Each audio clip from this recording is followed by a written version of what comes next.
Welcome in, Truth Over Lies, Carpet for the Horse family. It is Monday afternoon. Y'all see the title. Y'all see what it is. How you feeling, Mr. Walker? Yes, sir. I am feeling freaking-tastic per usual. Good evening, ladies and gentlemen, El Nug Nugs and Le Bonquishas. Welcome to Cart Before the Horse, Truth Over Lies, in affiliation with the Bougie Negro Podcast, and also, as all you Negroes know, in association with Ain't No Fun Once the Rabbits Got the Gun Entertainment. What's going on with you this fine Monday? I got beans and bologna. Yeah. Welcome in, Truth Over Lies family. It is Monday. We got a lot to talk about. All right, it is day 33. We got a lot to talk about.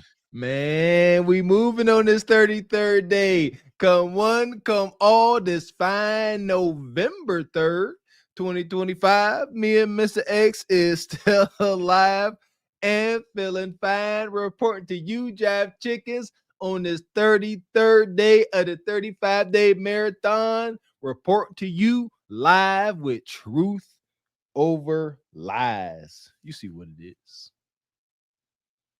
That part. Straight like that, straight. So here we go. We're going to get into it. All right, we got a lot to talk about. We're going to drop the link. All right, we're trying to get our bearings here.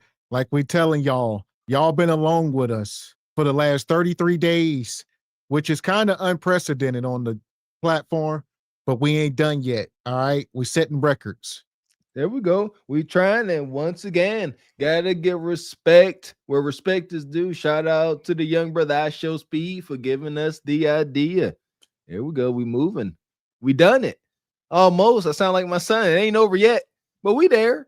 Huh? Couple more days. We doing it. That part. Yeah! Boom, shakalaka! So here we go. Shout out to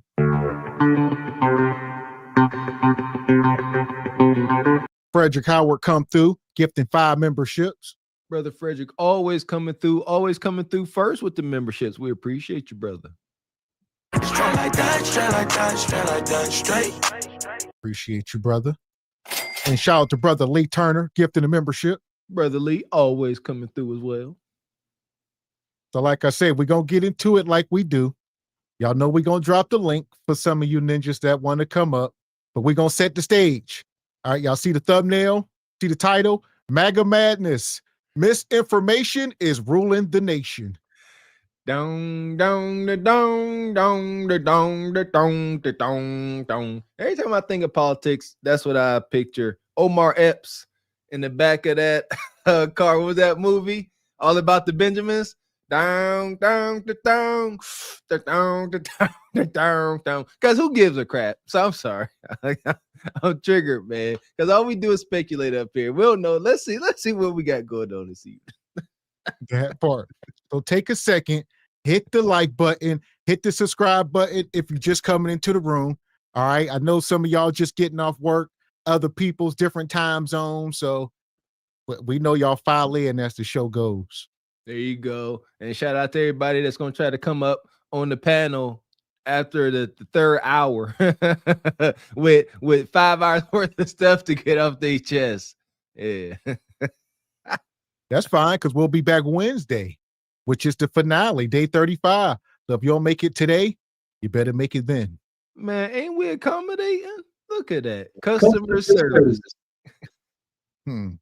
Hey, shout out to Nais. Says on time for the party. Appreciate you, Nice. Thanks for the video drop too. Appreciate you. That part. Yeah! Boom, shakalaka! So here we go. We're going to start here. Shout out to my guy, Frenchie. We've been doing a lot of his content over here at Truth Over Lies. forgot about Frenchie. Yeah, he be out here doing the street interviews and whatnot. He got him and Trey be wearing them wigs, boy. Get him, Frenchie. Then he got the dog. I listen here. This is cutting edge stuff. Supposedly, I guess his brother gives away, or will raffle off one of them French doggies y'all all like. Yeah, he straight up gives it away. One a month, I believe. He'll do it live, and yeah, one of his subscribers. That's amazing. You can't beat that. He deserves all the success he gets. Shout out to brothers that can move like that. Free doggy? That's crazy. I am a registered Republican. Registered Republican. Juneteenth shouldn't be a holiday. I believe we have enough holidays. So you don't think Juneteenth should be a holiday? I think we have enough holidays to celebrate America. Okay. I think it's American history, not black or white history. Do you think It's Juneteenth, American I know, do history. you think Juneteenth is American history or black history? I think it's American history. So it should be a holiday. Whether it should be a holiday or not, that's Why debatable. why wouldn't you think it should why don't you think it should be a Because holiday? I think if you want to unify people, you have to have unity. You don't think that's unity? No, I think it's separation. Why is it separation? Why is it not? Why is it part of history? It's when the slaves found out that they were Right. free. I understand that, right? So do you think the 4th of July should be a holiday? That's American. Are you American?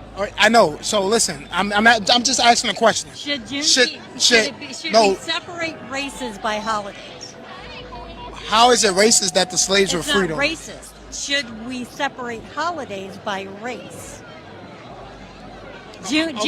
So do you think America? Is a holiday for? Well, so let me ask this question: Do you How think many that? people fought Do you for think? Do you think?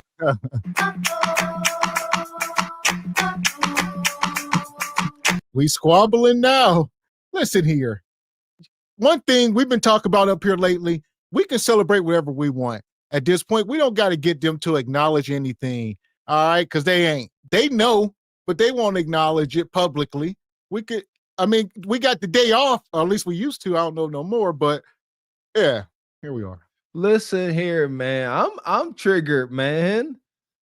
Like I keep trying to tell y'all, Karens, these staunch Republicans, they don't give a crap about our story. They don't care. You ain't gonna make them care. You hear her? Are you American? Move on. Pull yourself up by your bootstraps and move on, Ron Tavius.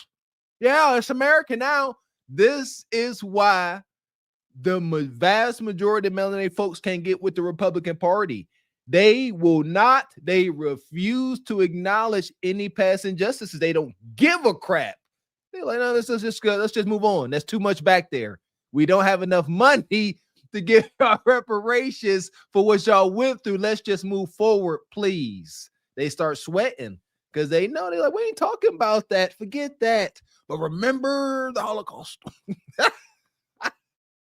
So let me ask this question: Do you How think many that? people fought Do you for think? Do you think How that many America people should fought have? for the freedom of slaves? Was it only blacks that fought for the freedom of slaves? I know. So do you think that? Do you think that? I think that America should have its own. It should have its holidays. Okay. Do you think that people celebrated after the war was over? After the Civil War, do you think it was a celebration? I think that it was celebrated that the slaves were free. Yeah. Okay. All right. Thank you very much. Early, maybe not. That just was something that came. And there you go. So clearly it's a distinction. They don't want to celebrate it and they don't have to, but we don't have to stop. If you celebrate Juneteenth, you don't have to stop celebrating because they don't want to acknowledge it. It is what it is. We just got to move forward. With our acknowledging our history and our trials and torment, why do we want them to acknowledge our personalized holidays anyway, like a Juneteenth? Why would we care what they think? We should. Some things are meant to be secrets, not nasty, secrets that get found out, people get hurt. No, good. See, everything ain't they business. It ain't. They should see us having our get-togethers in the parks, or don't see us at all. That's the thing. It ain't nothing. Who cares? Anybody trying to impress them? But they done turned it into a whole racket. They out here selling y'all Juneteenth paper plates. They out here selling y'all napkins looking like watermelon designs on them.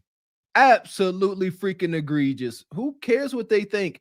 If you want to have this conversation, I wouldn't say, We don't celebrate. We celebrate Juneteenth because even after the 4th of July, we were still being made into strange fruit. I would get graphic. I can't do it up here, but I would get extremely graphic and drive the point home, and little Betty Sue would at least walk away.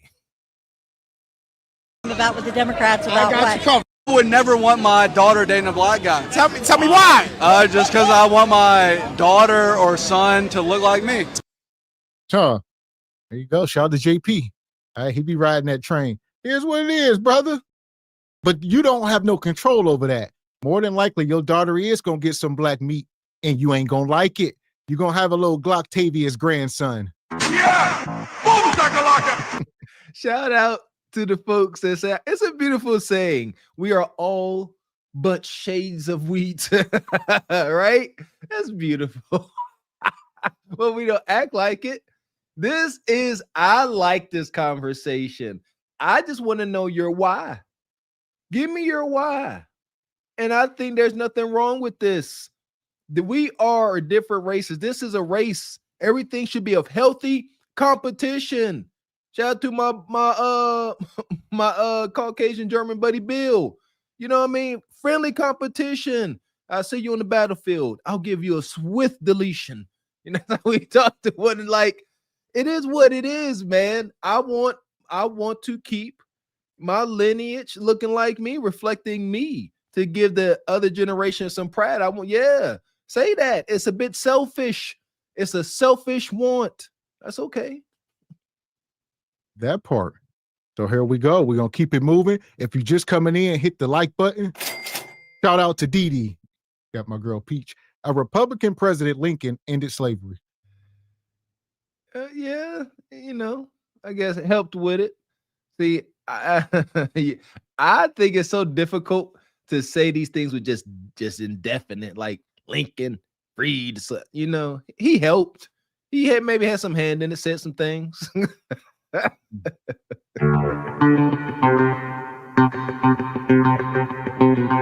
And shout out to Brother Tall. Come with $33 in the Cash App for day 33. He says, "What's up, Truth Over Lies, SBC, Carpet for the Horse, and all you mother effers." Appreciate you, Uncle Tall. Thank you. Uncle Tall been coming through, sponsoring every show. Every show. Appreciate you. This Bentley that I'm parking in the church is not just for me. It's for the church. It's for us. Can we drive it? No, God wouldn't want that in Jesus' name. Amen, Pastor. Amen. This Bentley that I'm parking in the church is not just for me. It's for the church. It's for us. That's all right, because when I get the company Ford Tempo, y'all all could drive it. Everybody, just let me know. So here we go. If you're just coming in, hit the like button. We are talking about misinformation is ruling the nation. There we go. Last 4 years, we've been held hostage under the Democratic rule. That is horrible, horrible, horrible. We've had more taxes. We paid more for everything. Wait, you think that taxes? You think that taxes have been like really high in the last 4 years, right? It's not just that. We paid for everything. The middle income America, was paying for the Democratic. All this. I just want to clarify. You didn't like Biden and Harris's tax code. I did not. Would you ever vote for it again? No. Under any circumstances? No. It was Trump's tax code. No, it was Obama's. It was Obama's. In 2017, Donald Trump passed the Tax Cuts and Jobs Act, in which was his tax code and set to expire this year, meaning under the entire Biden-Harris administration, we were under Donald Trump's tax code. You just told us that you hated that tax code and you never vote for it again under any circumstances. I would never vote for a Democratic regime ever.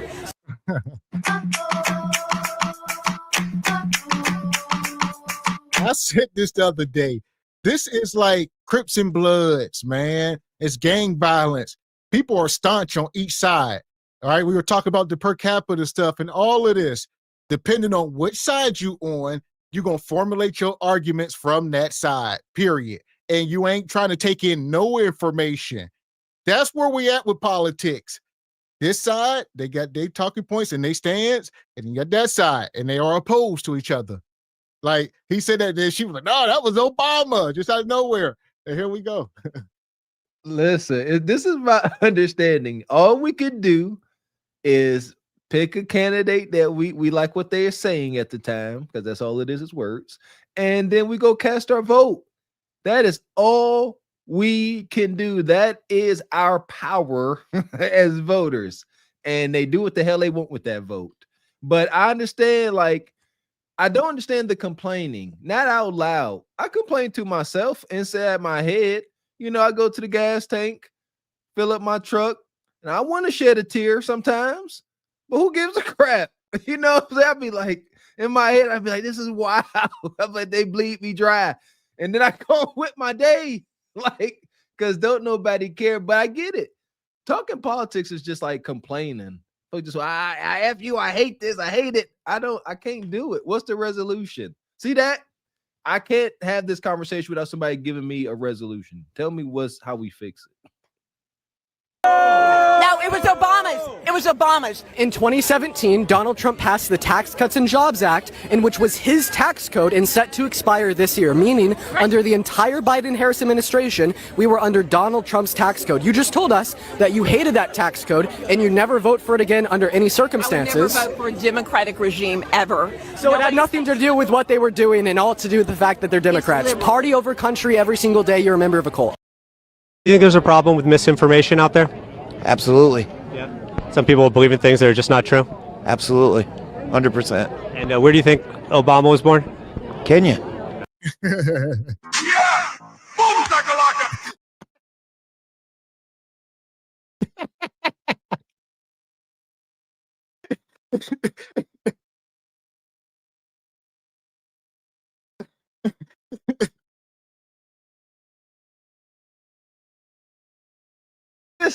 This I get these. they frothy mad. They can't take it. No new information. See more. Yeah, like Kenya.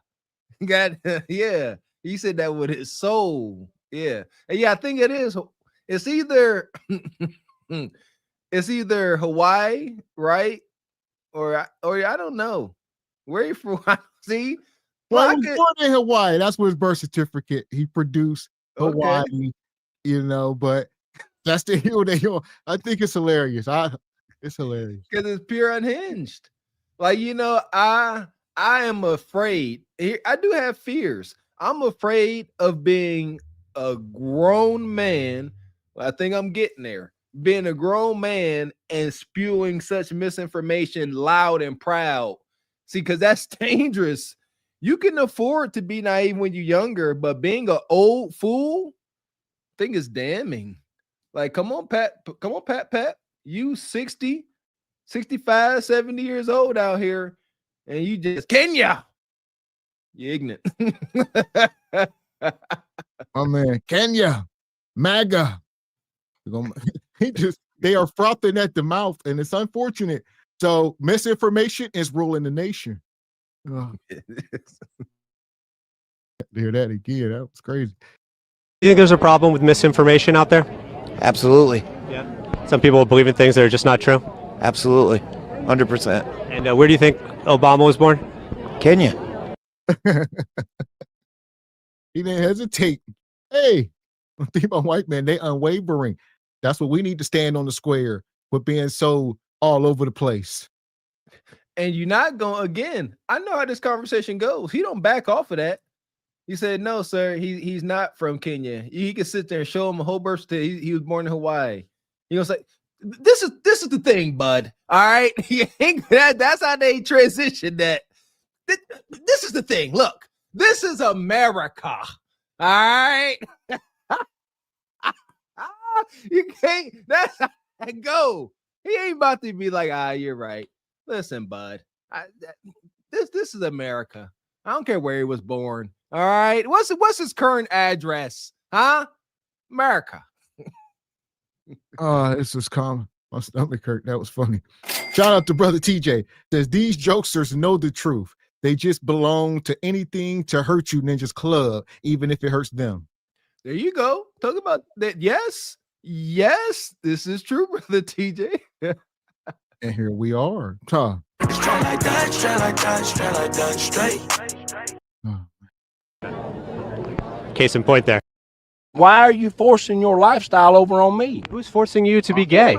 Joe Biden and his crew. Joe Biden's forcing you to be gay? No, not forcing me. Make sure you get that right. I ain't gay and ain't got nothing to do with it. Boy, I ain't gay, boy. Hold on, boy. You twisted my words there, boy.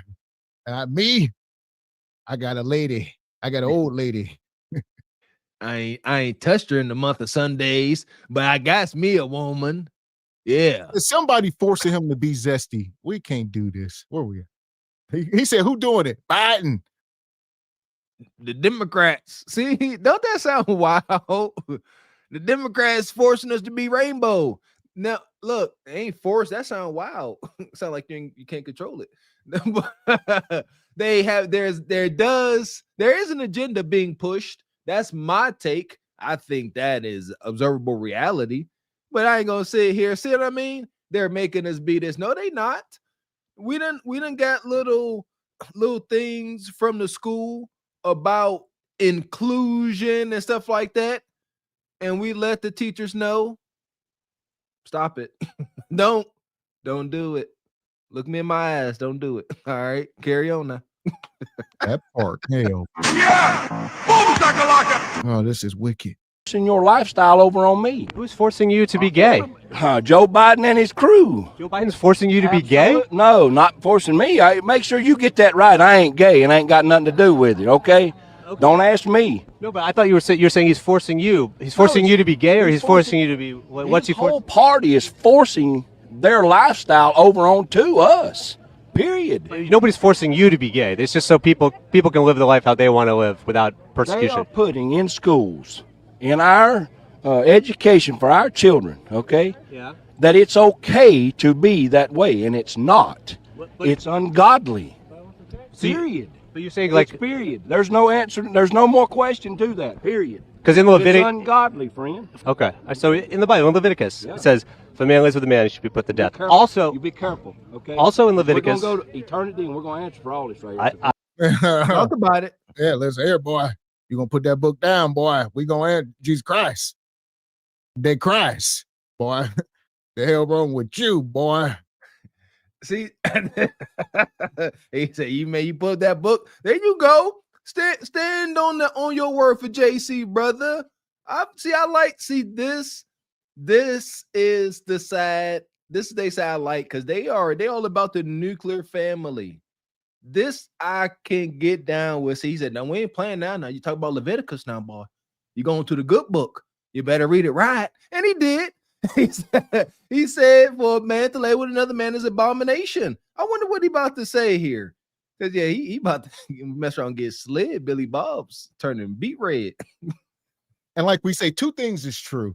I mean, the thing is, people get too caught up with the political stuff. We need to take in, it's just a cultural thing. It is some politics, and you got religion, entertainment, the movies and TV, all of it.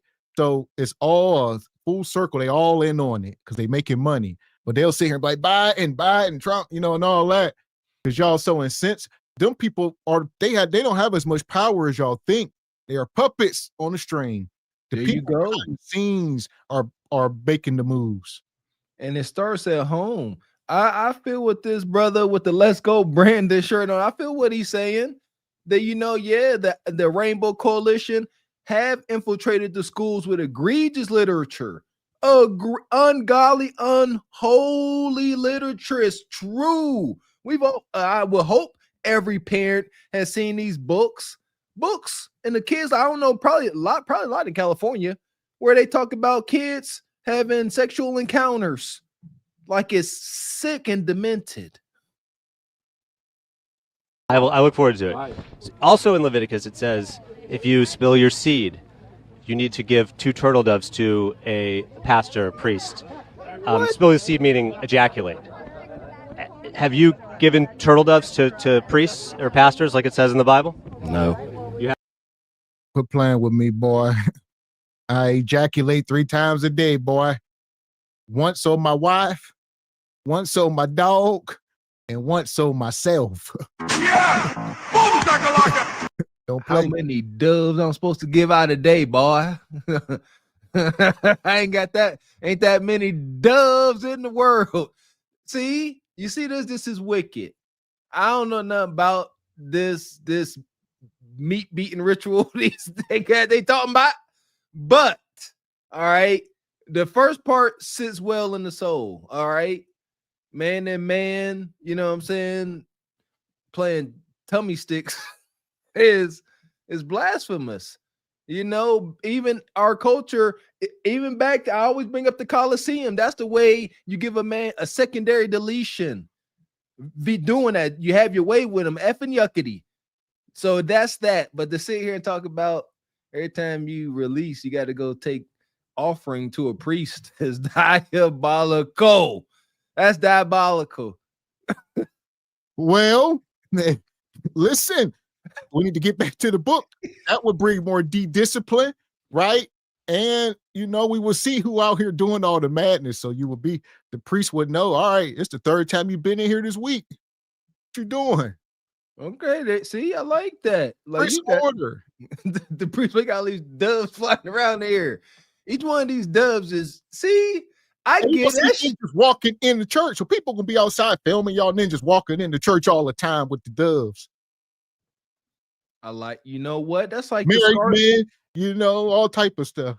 That's like the Scarlet Letter. I like that. Shame. Okay, we taking it back though. That is Old Testament. There you go. Old Testament was a little wild. I like it though. I like we on to something. Just saying. Here we go. No. Pieces of shit like you. Just like you. You're a piece of shit. I'm not a piece of shit. You're a piece of shit. Yes, you're. Well, hey, I'll give you $50. I'll Venmo you $100. You're global warming. You're for that bunch of crap. Global warming. Yeah, made up crap, ain't it? Name one Trump policy. Made a crap. Name a Trump policy. Yeah, transsexuals out of the army. That's an executive order. So what? Name me a Trump policy.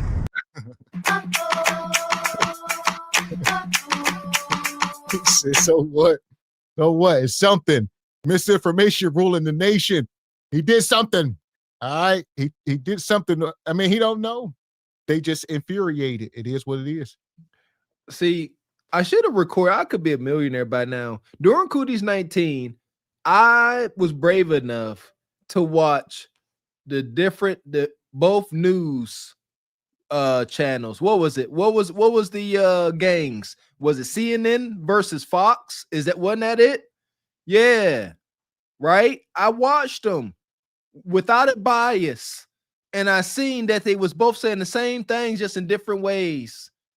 Like, it's any information we are given, it's my understanding as the public, it's just for the show, it's just for the Coliseum. It means nothing.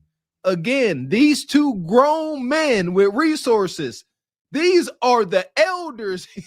They got Harleys, they got resources and money, gravitas, influence, and y'all in a parking lot arguing with misinformation.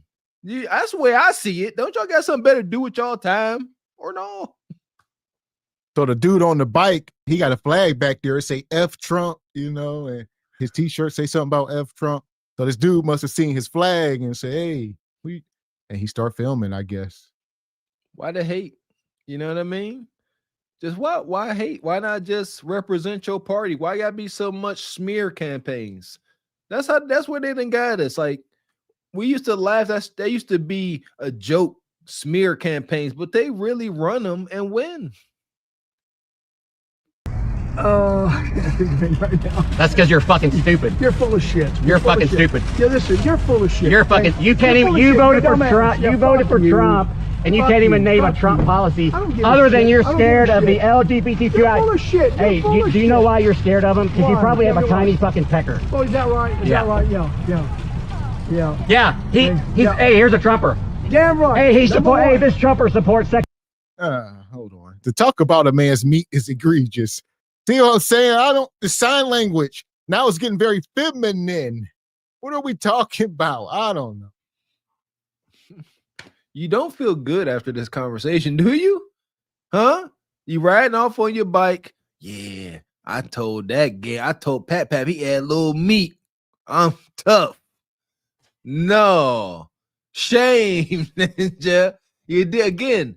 Two grown, resourceful men who I'm going to assume heads of their households. and y'all are in the parking lot bickering like unhinged women, but women nonetheless.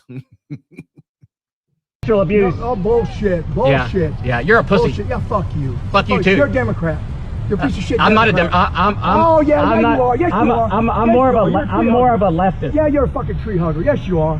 Hey, what's wrong with saving the environment? Yeah, I'm a tree hugger. There's nothing wrong with it. Look at the store's fucking full. The tariffs are working. I'm still full. hey, Look at the fuck you're driving. Are you You're a fucking hey, slow I motherfucker. want you Look what to you're I'm driving. still waiting on the three branches of government. Look what you're driving, dude. Look what you're driving, huh? It's done. Security's coming. Either police is coming. You need to leave. Now.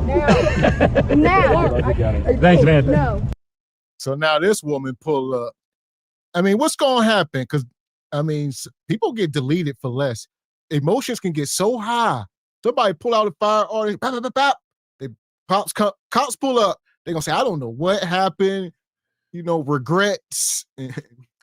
The big dynamic difference is, here we go. Right and left wing. Right wing, more nuclear family.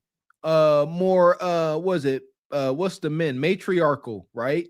More matriarchal on the right side. Left, more patriarchal. Huh? Now that's a line we could draw, and that's when it clash. You got the matriarch versus the patriarch, right? And that's when it get violent. Because look at Pat. He'll sit there and brain rest on tussle with a man. But whoa, woman, you stay in your place. Now he about to get heated. And here we go. He asking the Trump dude, give me the three branches of government. He don't want to answer because he don't know. So we got the legislative, executive, and judicial. So, which most people probably don't know. You probably gonna say Democrat, Republican, or Senate or Congress. People say all type of stuff, but that's what it is. Here you go. Can we do that? If we're gonna talk politics, at least be able to give the three branches. I've heard the three branches 10 times over. Gavin just said it. I can recite it again. Judicial, legislative, and executive. Executive, judicial. I can always get judicial because that's the jury, that's the judge. The legislative, and I don't give a dang enough to keep remembering. and the purpose of it ensures that no one individual or group will have too much power. And that has failed. See, the reasons why you got that I understood. Executive is Trump. That's presidential. He got the executive power. Then you got the judges, and then you got the legislative, which is the Congress and all them. So even though Trump can sign off on something, it still has to pass these other two checkpoints, right, Mr. X? See, and exactly. So they have failed, man, because it's supposed to be everybody's supposed to check one another. Everybody got to agree with it, but now not so. Like I said, Mark, no, we're not doing a damn thing. We're not doing a damn thing. Go. Another fucking clown. She's right here. Thank you. Appreciate you. See you, pussy.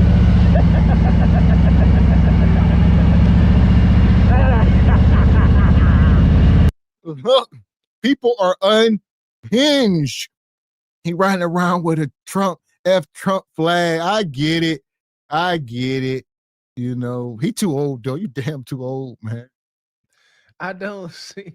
Like, here's my take. If you want to go out and get into scuffles and squabbles, join a gym. You can go to any MMA gym. It's a bunch of them now. Go to any MMA gym and they'll let you spar all you want to get that frustration off. That's what I would do personally. You know what? I feel like being ignorant ninja. Let me go where other ignorant ninjas is and it's legal. And go to an MMA ring and pleasantly punch on some folk and get punched on. So that's where we at. We're going to see a lot more of this going on in the streets. A lot of civil unrest because of misinformation for the most part. There you go. I like that. I like it and hate it at the very same time. Misinformation running the nation. That's a movie. Can that be like a something off of like Idiocracy? That movie, like a spinoff of Idiocracy. That part. And shout out to the brothers in the streets. All right. Shout out to all my Hebrew Israelites out here. They out in the streets. Okay. Your Constitution and the American Constitution was only for white Americans. No, it says it starts we the people. It never said we the white people, we the black people, or whatever. It starts we the people. And the same thing, the Pledge of Allegiance ends with liberty and justice for all. For all. So we the people, right? Liberty and justice for all. Yes. What year was that written? Well, I mean, the Constitution started in 1776. There we go. That's perfect. That's when it was written. Yeah. Do you know where all people were in America in 1776? Where white people in 1776? Huh? You don't know? I know because my forefathers were here in America in 1776. And when they wrote that Constitution, do you know where my forefathers were? In slave plantations. They went in cotton fields, picking cotton, sun up, sun down. That's what they were doing. All right. So here we go. Shout out to the Hebrew Israelites. They be out on the streets doing the work, you know, arguing with people. I guess I don't know how much work is because a lot of these people, you arguing with some ignorant white folks for the most part. That's going to stop and try to challenge you. So here we go. But he got his dates. I see when you got dates and you know and some facts that can be checked at least via Google University. Now we can have a conversation because what he about to say, right? Whenever they wrote the Constitution talking about we all equal, they weren't practicing what they was preaching. It was all hoopla. We acknowledge that. 1776, when we the people, all justice and liberty for all, well, we were not equal. We were not getting justice, and we were not getting liberty. We were picking cotton. We were picking oranges. You don't want to see? You don't want to acknowledge that part. You don't want to acknowledge that. We are equal now. Okay, now we're equal. Says who? Me. The same person that thinks the Constitution was written for everybody in 1776. Meanwhile, blacks and Hispanics were treated like animals. You weren't even allowed in businesses to eat. You weren't allowed to drink from water fountains. We weren't allowed to smile in 1776. We couldn't marry. We didn't have rights to vote. We were not fighting for equality. We were fighting to just be treated as humans. We can make a difference now. Okay. You want to know why? Why? Because the Bible says, like iron rusteth, so is his wickedness. You don't realize that the powers that run this society are always going to be evil and wicked. Two things is true. That can't leave us stagnant. Here's my issue. All right. Granted, we can have all this knowledge in the world. What we going to do? Remain stagnant or move forward? We can't, you know what I mean? Can't keep complaining and wearing this stuff on our sleeve. We cannot. That's where I just disagree. That part there. This brother here says something very telling and damning. He damned himself. The white man who don't give a dang about our struggle, he said, I understand. I told y'all, stop trying to make them care. He said, yeah. But you can do something now. See, here we go. He completely nullified our struggle. Folks get triggered and stuck there. Can't hear nothing after that. I get it, but that's not okay. Then he says you could do something now. I believe that part. I believe we do have the God-given ability and power to do something now via our sacrifice, via our hard work. There is glory there. But this brother here, he said, no, we can't. The white man said you could do something now. The black man said, no, we can't. He said we can't. Stagnant. No, we can't. Look what y'all done to us. We're done now. All we can do is sit up here and complain. Give us reparations or we going to keep yelling. Okay, if that's your fight, that's your fight. Good luck. I'm making a difference right now. By calling the white man the devil. That's how I'm making a difference right now. You are the deceiver that the Bible speaks of. Yes, you tell me right now that the Constitution was written for everybody, when you yourself know blacks were in slavery in 1776. We stand here in the Alamo and they paint the myth about Davy Crockett and Daniel Boone, which is all heroes, when that's a myth too. Because the real heroes of the Alamo were Native Indians, they were Mexicans, they were African Americans. We fought your battles. The thing is, we outnumbered people. Strength in numbers. We talked about this last week, you know, when we said if we had equal numbers or even half, if there was even half the amount that there is of white folks of anybody else, you couldn't compete. But as long as they got them overwhelming numbers, what they say, what happens in Rome, as they say, right? They got over 200 million of the 350 million. We, 200 somewhat, 220, 230. We at 40. We got 40 million versus 220. We outvoted, right? Out everything. Huh. It is what it is. And there has been systematic hurdles put in place. This is me acknowledging this. Systematic hurdles put in place that stop us from being able to compete. Acknowledge. What does the Queen James Bible say? No weapon formed against you shall prosper. I don't know what chapter verse that is, but y'all like to say it a lot. No weapon formed against me shall prosper. That doesn't mean there won't be a weapon formed against you. It just won't prosper as long as you do what you were supposed to do. Weapons gonna form against you. Shout out to Kundra, but they shall not prosper.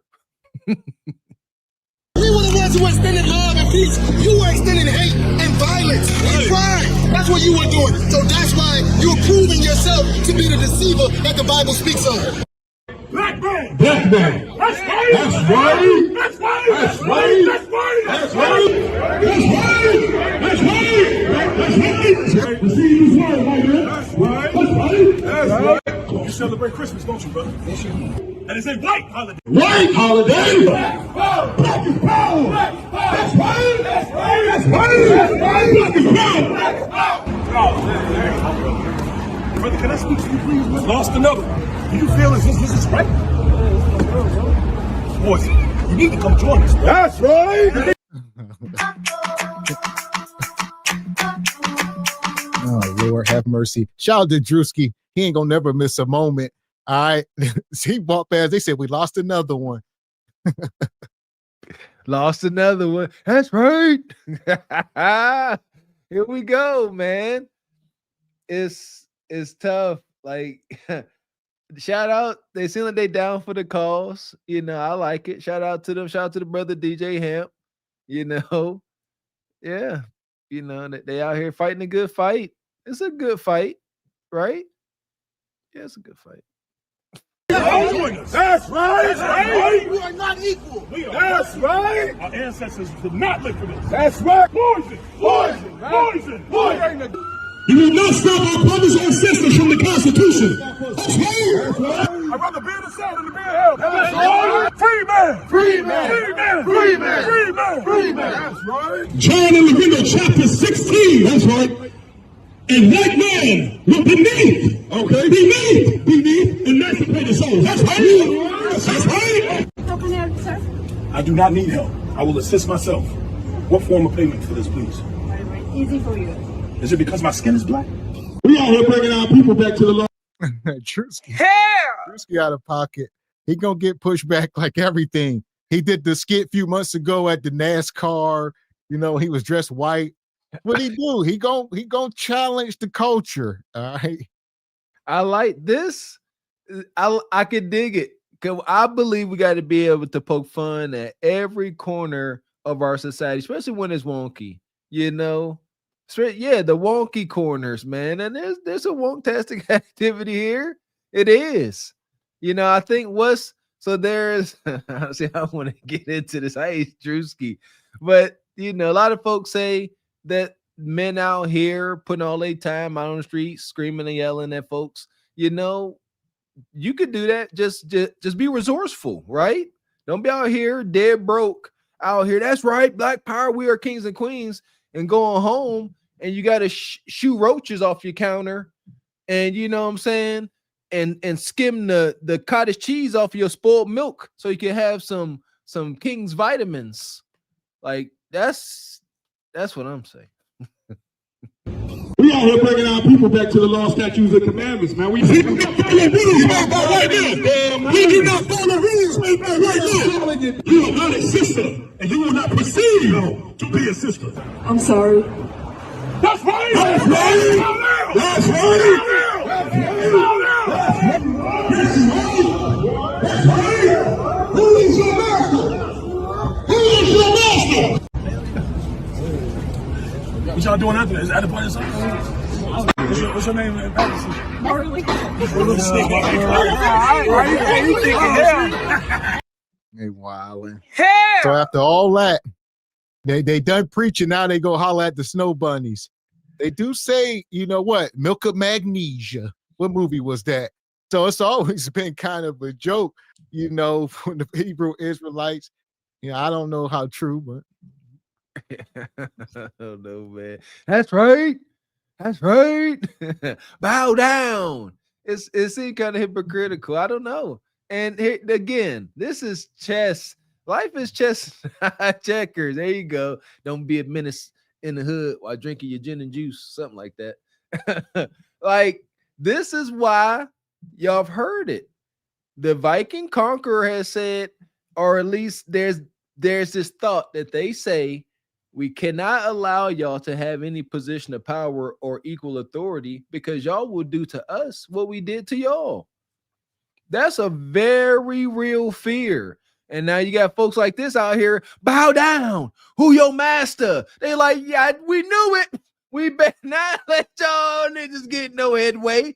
Y'all gonna do to us what we did to y'all. And he talking about I'd rather be in jail than be in hell. False. Use the devil's a lie. Shoot.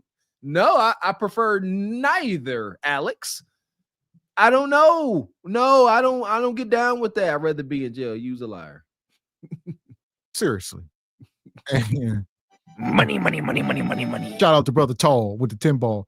He says, I used to give turtle doves to the priests. They told me to stop bringing them. Too many to care for. There were more doves sitting in the pew than the congregation. Now they watch me spill seeds. What? Okay. He come back. He says, I don't believe in making excuses. I believe in making plans. Plans to spill seed. And appreciate you, Tall, sponsor of the show. He says, King Vitamins now, that's a throwback. Man, King Vitamin almost took me to the nether realm. I swear I almost perished in the King Vitamin. It got lodged in my throat. And I almost was out of here. And my sister was laughing the whole time. Unfortunate, but you're still here, thankfully, or we wouldn't be up here right now. Y'all welcome. There you go. Shout out to King Vitamins. Now, here we go. We got plenty more show. We're about to drop the link. Y'all know what time it is. So we're going to drop the link. You got to be cammed up. We also going to roll the timeouts out. Y'all know we can't drop the link in case things get too crazy. You got power in the chat. Y'all got more power than you think. You just got to use it. There you go. Shout out to all the chat warriors. Y'all be tired of what Mr. Wilson, what, you know what I mean, what Beans, what Mr. Walker, what Gavin X up here saying? Go ahead. Time us out or shut up. That part. So we going to keep it moving. Don't you love when I come around? I baptize you in the name of Jesus. Have your way, Lord. Have your way, Lord. Have your way, Lord. So here we go. Back over here. What law enforcement agency are you with? What law enforcement agency are you with? You are required to tell me, where are you taking them? Where are you taking them? Where are you taking them? Just ask you a question. Where Give me are a you question. taking them? Where are you taking Where are you these civilians taking with them? just You have to tell us. without identifying You yourself have as a to police tell us. officer? You are kidnapping them. Tell us where you're taking them. Tell us where you're taking them. Tell us where you are taking them. You cannot do this. Tell us where. They doing it. So it says mass Trump agents detain U.S. citizens, allegedly protesting ICE in Chicago. Well, listen, don't be out there protesting if you ain't about that life. I'll say that. That part. There you go. Come on, you out there supposedly causing righteous trouble. You causing trouble for righteous cause, and you might be up in the hoosky a little bit. You see what they did to, who was it? No, I'm gonna say, was it Gandhi? They was just throwing everybody in the clink, man. Malcolm X, Martin Luther King. Yeah, you gonna go thrown in the clink. Rosa Parks. See, this is my thing. What makes us think we're exempt from, you know what I'm saying, getting thrown in the paddy wagon like our ancestors did that was marching for the same cause? Welcome in, Brother Jay Tillman and Tribe Life. How y'all guys doing? Much love, brothers. Doing good, doing good. Welcome in. What y'all think of this madness, huh? Misinformation running the nation. That's what the country runs off of. They expect us to be misinformed so they can keep doing what they're doing. Trillions, billions of dollars missing annually, and nobody knows where it's going. They don't care. They throw stories out here. It's all under one. The left wing, right wing, one bird, same bird shit. That's what I say. We seen that with the food stamps deal, right? What was it? Like $17 billion going to an unknown source or something. They just didn't even know where it was going. You're right. I thought America ran on Duncan, but I guess it runs on misinformation. Welcome in, brother TJ. Hello, fellas. How y'all doing? Can't hear your mic low. But what you got? Did you get in yet? 10? Get brother 10 in. But your mic low, TJ. We can't hear you. I think that with the misinformation, I think the federal government is obligated, according to them, they're obligated to tell us whatever they want to tell us to keep us away from having uprisings and away from getting too far off their scheduled programming. So, I mean, they doing their jobs. I mean, I'm sure that is protocol. Tell them what they need to hear until we get things back right for the meantime. I agree. Yeah, damage control, the Coliseum. Give them distractions. What's the latest distractions out there? Look at any wonky thing they start throwing in the news. The monkeys, the infected monkeys. Come on, anytime they throw something wild and Resident Evilish, out there, they like, hey, look over here, look at the monkeys. They sick, they gonna bite y'all. And then over here, they be doing wild, unholy stuff. What you got, TJ? Let's see your mic. See if it sounds better. Can I see me? Still pretty low. Yeah, I got it turned all the way up, so I don't know. Well, there you go. There you go. It's good now. Yeah, I was just, coming up because the first clip y'all played was about when they was asking about Juneteenth. Yes, sir. Like growing up, I've known about Juneteenth since I was a little boy. I grew up in a small little town in Racine, Wisconsin. You would never associate Wisconsin with Black or Juneteenth.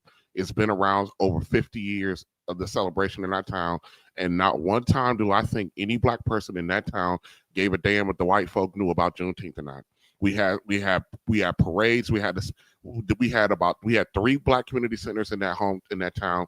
The same community center held that celebration that weekend. All 15 Black churches shut down.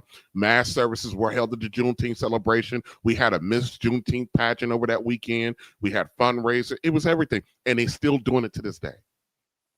I don't give a damn if the white folk know about Juneteenth or not. They don't care. The only reason why this became a hot button issue is because they decided to after the George Floyd killing, they decided to make it a national holiday.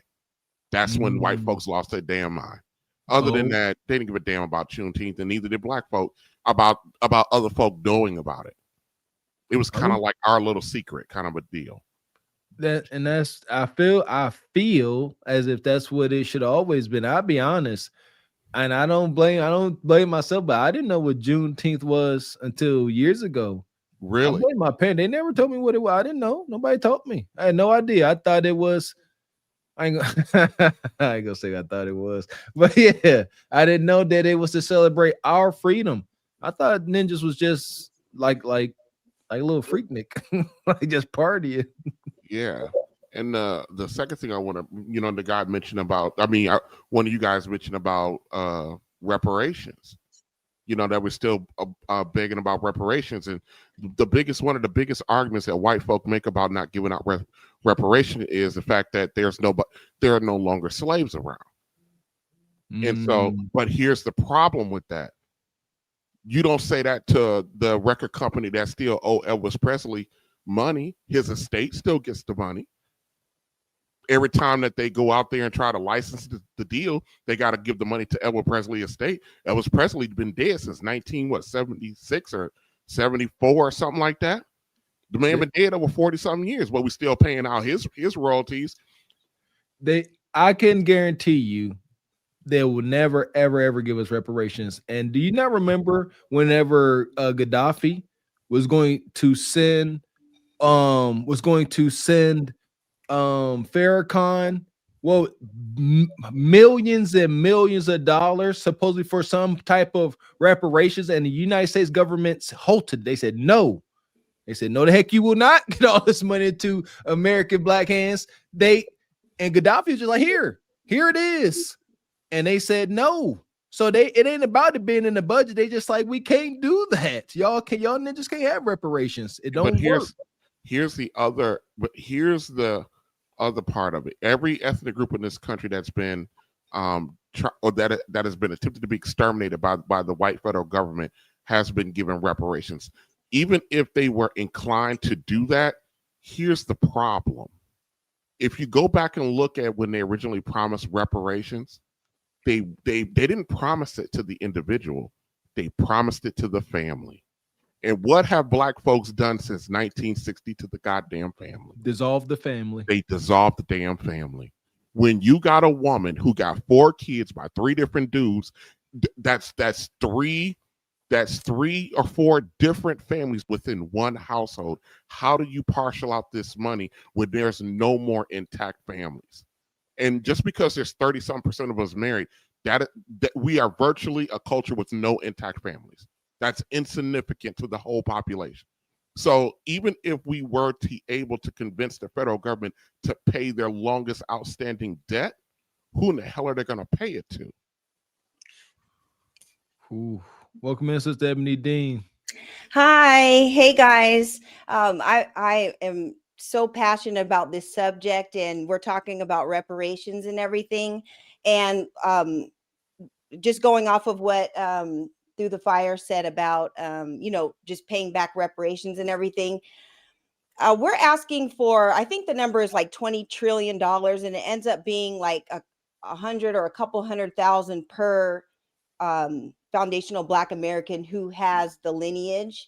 And so it's not based on, like family dynamics or whatever. That doesn't have anything to do with it. It has to do with paying a debt from what happened with slavery, because that debt needs to be paid. This country will never be great until they pay for the sins of what happened in the past.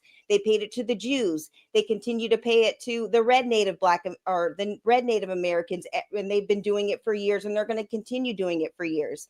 It's not about them not having the money to do it. This is something that needs to be paid. We were in slavery for hundreds and hundreds of years, and we're still paying for the sins of slavery even till this day. We're still discriminated against. We still are denied certain things. And so unless this gets rectified, this country is never going to be great again. So I think it's based on lineage, and we could figure out the family dynamics or whatever, but it needs to be paid for every single person who are direct descendants of slaves in this country. But the problem is, and I agree with you, but the problem is, and I'm looking at it right now, it says each family shall have a plot. No more. That's each individual family. So we have created an environment where even if we could push them to that, Ebony, that the logistics of it, they won't do it. They'll back out because of the logistics of it would be insurmountable to untangle. And it's not like the government didn't help us get to this point, but we're ultimately responsible for the decisions that we made. People tend to forget, like the entitlement programs. Let's talk about EBT, simply because that's the hot button topic right now. People don't remember that when they rolled out, especially the food stamp program, they actually told the white farmers the same thing, that your husbands can't be in the house and all this other stuff. And they basically said, the women said, we're not throwing out our husbands. If you come to us like that again, we'll just vote you out and get somebody in there that can get us that. And so what they ended up doing, they actually ended up making out they carved out a special exception for farmers. Now, fast forward to today, the largest farmers in the world, in the United States, they're companies. They're not even, so that's a whole nother ball of wax. But I just thought I would point that out as well. Well, that there was originally not supposed to be a man in the house because that man had died in war. Yes. So that's where the money was supposed to go, to those widowed wives. Those widowed wives. Eventually, it just mutated into what it is now. Like now, you just can't have a man in the house. No, you didn't have a man in the house. Oh, okay. I have a question based on the plot thing that you were talking about. Are you talking about a plot of land, what they were originally trying to give us, or what plot? They were trying to give us. They have promised us a plot of no more than 40 acres, and 1 mule. So it's not even 40 acres. It's no more than 40 acres. So those plots could have been small. Could have been even smaller than that. It's no more. It was maxed out at 40. Okay. Well. Fast forward. Okay, that was what they said they were going to give us and didn't do it anyway. So that's all been debunked. They're not even doing that in the first place. Fast forward to 2025. I don't want you to give me land. You give me my money, I'll go buy my own land. I don't want you building schools for me. We can build our own schools, our own hospitals, all that. Give us our money, cut the check. And any foundational Black American that does not want the check or whatever, call Gavin X and Mr. Walker and get my contact information. You can make the check payable to Ebony Dean. Anybody who doesn't want it, because our ancestors fought and died for this country, and we are still feeling the ramifications of that today. Our ancestors want us to get our money. Yes, we're all successful in our own industries, and we've all created beautiful families, and we're all successful. But that debt still needs to be paid. Even if I'm a millionaire or a billionaire, I still want my money for what my great grandmother and grandfather went through. We were R-worded. We were torn away from our families. Men were R-worded. There were so many things that happened and so many atrocities. We patented so many different inventions and everything and didn't get the money for it. This country was built on the backs of our inventions and our work. And all these companies and institutions were built off of our labor, and they're still making money to this day. So they need to cut the check and run us our money, because we deserve it. We are owed it, because our ancestors fought and died for that. Regardless of what we have today, we can all be balling out of control. That money still needs to be paid. Yeah, I agree, sister. Daggone right. You know what? They actually set aside a portion of land. That land ran from Charleston, South Carolina, all the way down to Jacksonville, Florida. Just imagine what the country would look like if they actually went through with that. So basically, the East Coast was slated for us. What do y'all think about up until that point? They cut that check, like tax exemptions and free schooling and stuff of that nature. I want my money. Yep. Yeah. See, my theory, brother Jay Tillman, was that they were gonna say that every melanated folks that engaged in the PPP scam counted as reparations.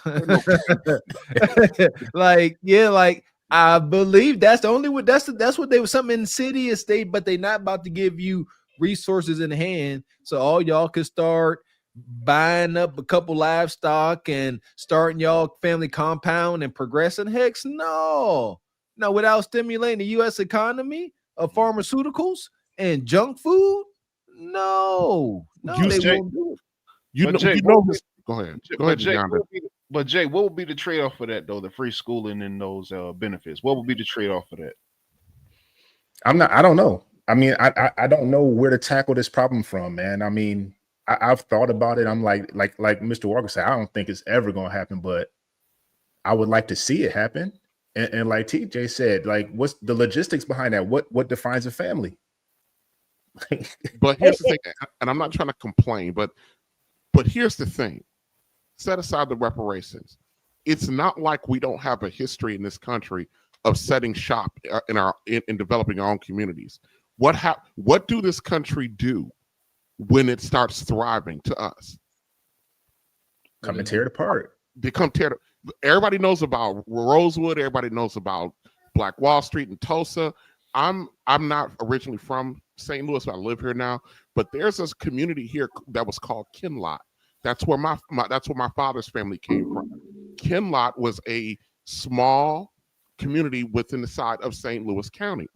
And St. Louis County is broken up into multiple, like 72 municipalities. It's a nightmare. But the municipality that we're specifically talking about was Kinloch, and it was unincorporated. They had their own school, police department, fire department, grocery stores, everything. It was black. And it wasn't rich folk, black folk. These were people who did farming, who were machinists. They just had their own community. Well, the taxes from that community wasn't going into the county because it was unincorporated. So the county came to try to politically pressure Kinloch to incorporate into St. Louis County. And the black folks said, why would we give you our money? We doing just fine. So the county conspired with the city because the city owns the airport. And the airport, it was just adjacent to Kinloch. Everybody knows where this is going. Mm-hmm. So they decided, the county and the city decided to annex Kinloch into the city. And what they did, they used eminent domain, took over this entire city with over 20,000 black families. And so when they instituted when they utilized eminent domain, they forced them all out because they were going to quote unquote expand the St. Louis Regional Airport. Once they got all of the black families out of there, guess what the hell they did to Kinloch? They effing bulldozed it. And then built the damn airport in the other direction. And here's what I'll say. I think we need to hold the most influential people accountable. All right. We can sit up here on these podcasts and regular folks that don't move the needle. We need to hold the Oprah Winfrey's and the Tyler Perry's, the billionaires. And they need to always be talking about this stuff, or don't support them. Don't watch their movies. Don't buy their products. But here we are. Or we can make it based on our vote. When it's time to vote, and if the representative isn't doing anything for your lineage, and if we're talking about, they always talk about the black vote and how important it is for us to vote and everything. Well, why should we continue voting and voting for people who don't have our interests at heart? Like, yes, we all are American and stuff like that, but we always get pushed back to the forefront when it comes to us getting things that we need. So, well, the problem with that, I think we are the minority. So the problem with that is, if it's a white person getting in office, more than likely they don't have our interests, like you think they do. And so that we will have to get a black person elected. How are we going to do that when we are the smallest percentage? How are we going to everybody get behind him? He still may not win. So especially if he talking some blackity black. So it's just, we got to hold the Oprahs and them accountable. They got to speak for us. They got the power, much more power than us. I agree with that. If there is a such thing as a black boule, it will be the multi-millionaires and billionaires of our culture. They have the influence. They can definitely help. But shout out to the sister Raquel Rose. Like, what do we do? What steps do we take to get, like, I'm all for the conversation. Is there some paperwork we could file? Is there a courtroom we go to? Like, what's the steps? Do anybody got this information? Do you start stop working, stop entertaining? Well, you can start with in your own states and see, because like California, they have a reparation conversation and they do have the task force and different things going on. I know they've had like a couple hearings and stuff about it. I think New York is doing it. Some of the bigger states are already having the conversation. And we all know, like, I know with Washington State and everything, whatever California does, we kind of follow suit and everything. So check with your local states and see what they're talking about. And it goes from there. But the conversations are being talked about already. So who knows if it's going to happen in our lifetime or the next. What I do with my son is I talk about things in the past. So if mom is gone and I'm passionate about this, I'm putting the bug in his ear, because if it comes up later, my mom used to always talk about this. Let me try to get involved, because that's how I learned about it, is through oral traditions from my ancestors who have all passed away. So, the topic is already being discussed. Where are we in the conversation? Like I know, I was gonna say, I want to get Baba T in since he's the elder. First of all, Baba T, you got to shut down any device you got on, because when you first came in, I heard it. So shut down YouTube if it's on a computer or your phone. Shut it down. All It's right, all all right. shut down. All right. Welcome in, Good OG. evening, you beautiful melanated people. How are we this evening? Huh? We're standing upright and tight. It's very Yes, sir. nice to see you all. Okay. Wow, man.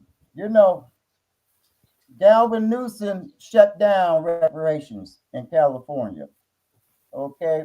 They had a reparations here in Evanston, Illinois. They shut that down. They were giving people $25,000 a piece up in Evanston, and they shut that down. You know, you all keep forgetting one thing, that in order for us to get reparations, we have to all be on the same page. You got a lot of melanated people, man, professors and this and that, that's not flowing with it. It's a whole bunch, you know, because it's a political game, and they're not flowing with it. You know, I mean, hey, did our so-called civil rights start with big people? No, it started with the people.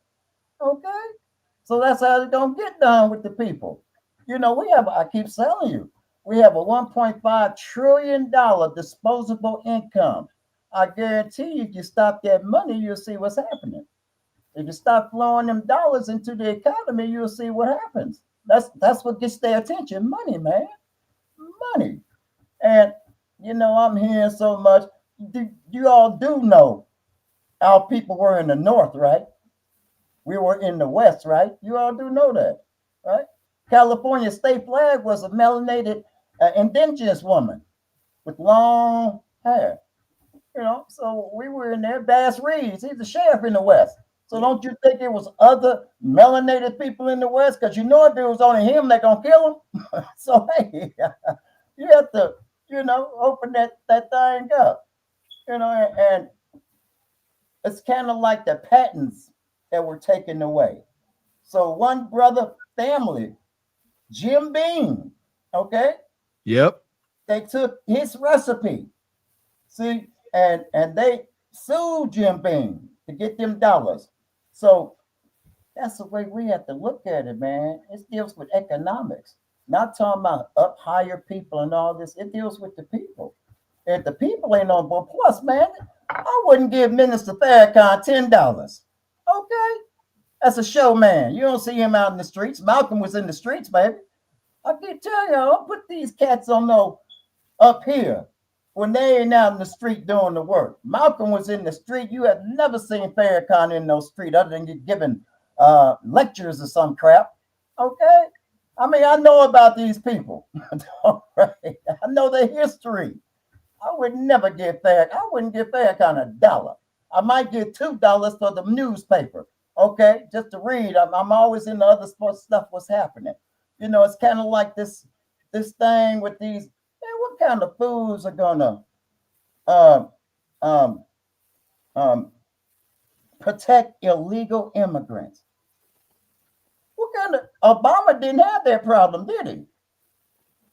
You know, if you hear some of his speeches on immigration, he said, "Hey, I'm getting rid of all of them." He was the deportation king. So I mean, you know, like I tell you, it's big money behind this stuff. I mean, these people don't have jobs. Every time when I'm looking at, because I don't watch mainstream news. All right. I get on YouTube, like I tell you, I watch stuff from Africa, all over the world where our people are.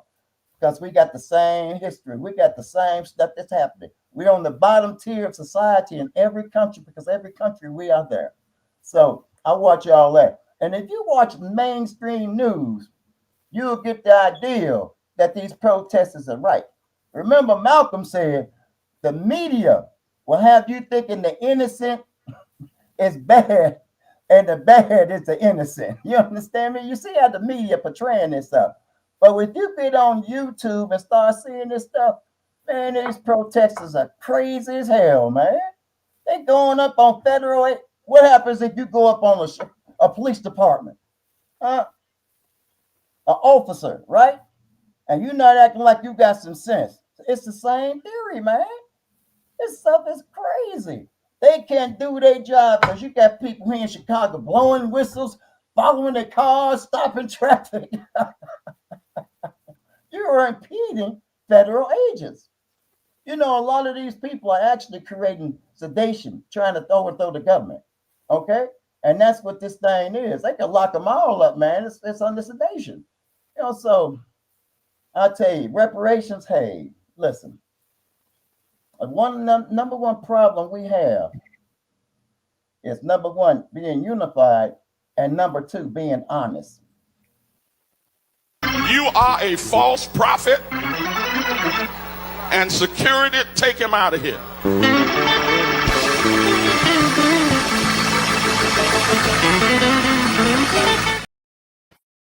Oh man, I had a question for Baba T, man. I had a question for He'll be back. So we got some super chats, Mr. Walker. Shout out to brother TJ coming through with the first skip. So it's time my Baba T. I need a break. Baba T, you got 5 minutes. You got 5 minutes in the gulag, brother. Damn. I'm tired of you. Thank you. Appreciate you, Rachel. Rachel says, I want my money. I concur, sister. Yeah, get that money, money. Gotta get that money, money. And I'm gonna get it. And it won't stop, and it don't stop, and it won't stop. You know what I'm talking about? I read this. Appreciate you, Rachel. I have took in this information as of lately. Reparations were paid already.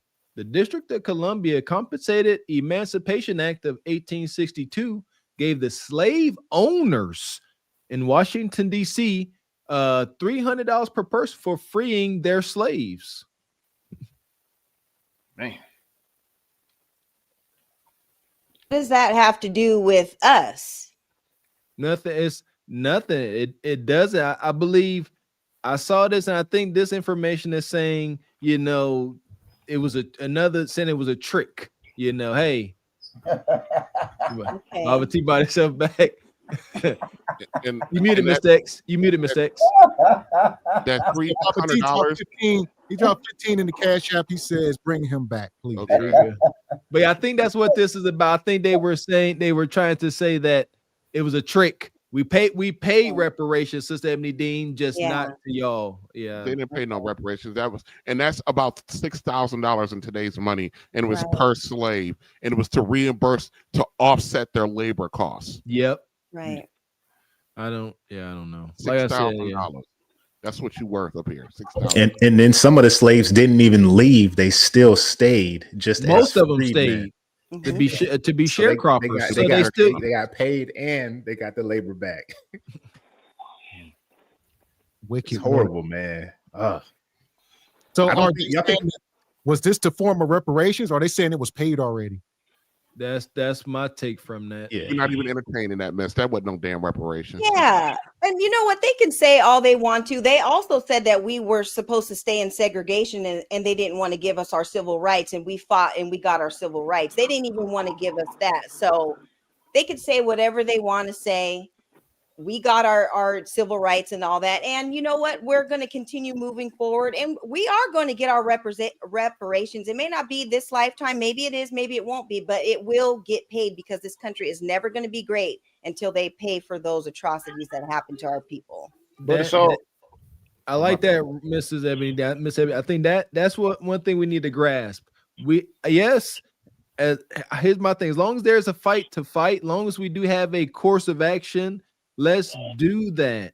However, we may not see the end result. We got to be able to accept that. Our kids or grandkids may, but we may not. Are we still willing to put in this fight with our microwave society? Yeah, because our ancestors did. They fought. They didn't know if they were going to get it. And, you know, because they knew that they were going to have generations coming after that. So it doesn't stop with us. We have to continue the fight until it gets paid or whatever. So our ancestors put the batteries in our backs because they fought for us. So we can't give up on them and all that they suffered. You know, we're owed this. They're treating reparations like we treat student loan debt. They'll get it from us when we did. But is it not a political ploy, just like they did Juneteenth? Because like when slavery was abolished at the time it was, and then Biden decided to make Juneteenth a holiday, like 5-6 years ago, something like that, give or take. Mm-hmm. So isn't it like to a majority degree a political ploy?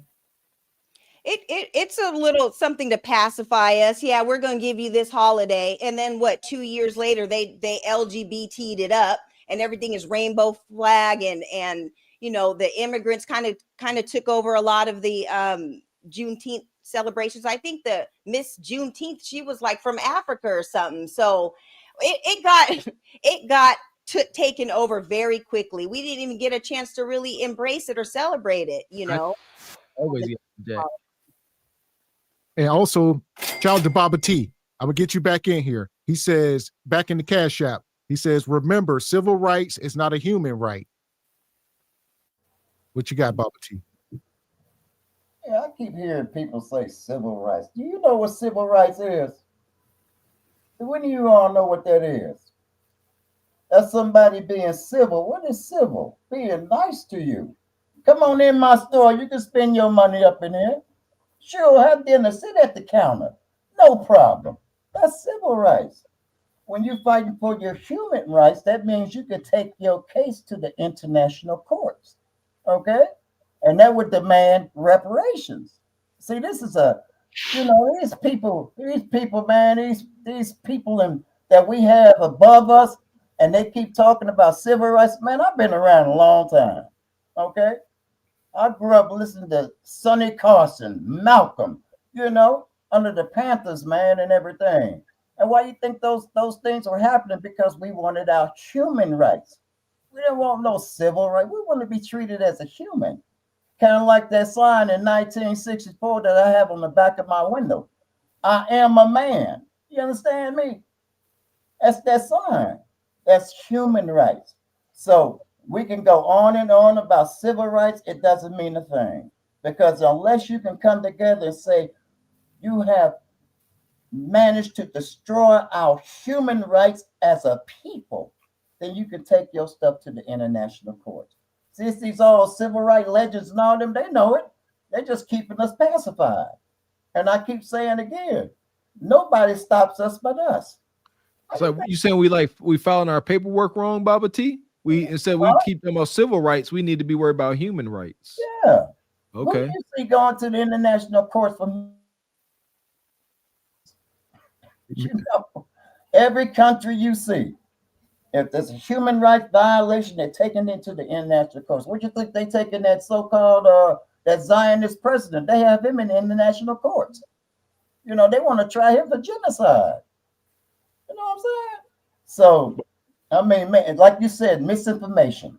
Okay. Baba T, question, Baba T. Hey, what you think about your governor Brandon T. Jackson signing off that deal for those immigrants the other year? You mean the mayor? Yeah, the mayor. Yeah. So like, didn't he? So you in Chicago? So didn't he sign off like $100 million deal or $150 million deal? Like when they were sending those immigrations, dropping them off in Chicago and all those major cities and all the sanctuary cities, like they said. Oh man, no. Brandon Johnson, and remember the city council. They have to okay this stuff. You can't just say the mayor, the council. This cat to spend over $600 million on immigrants. Dang. That's why Chicago is almost $2 billion in the red.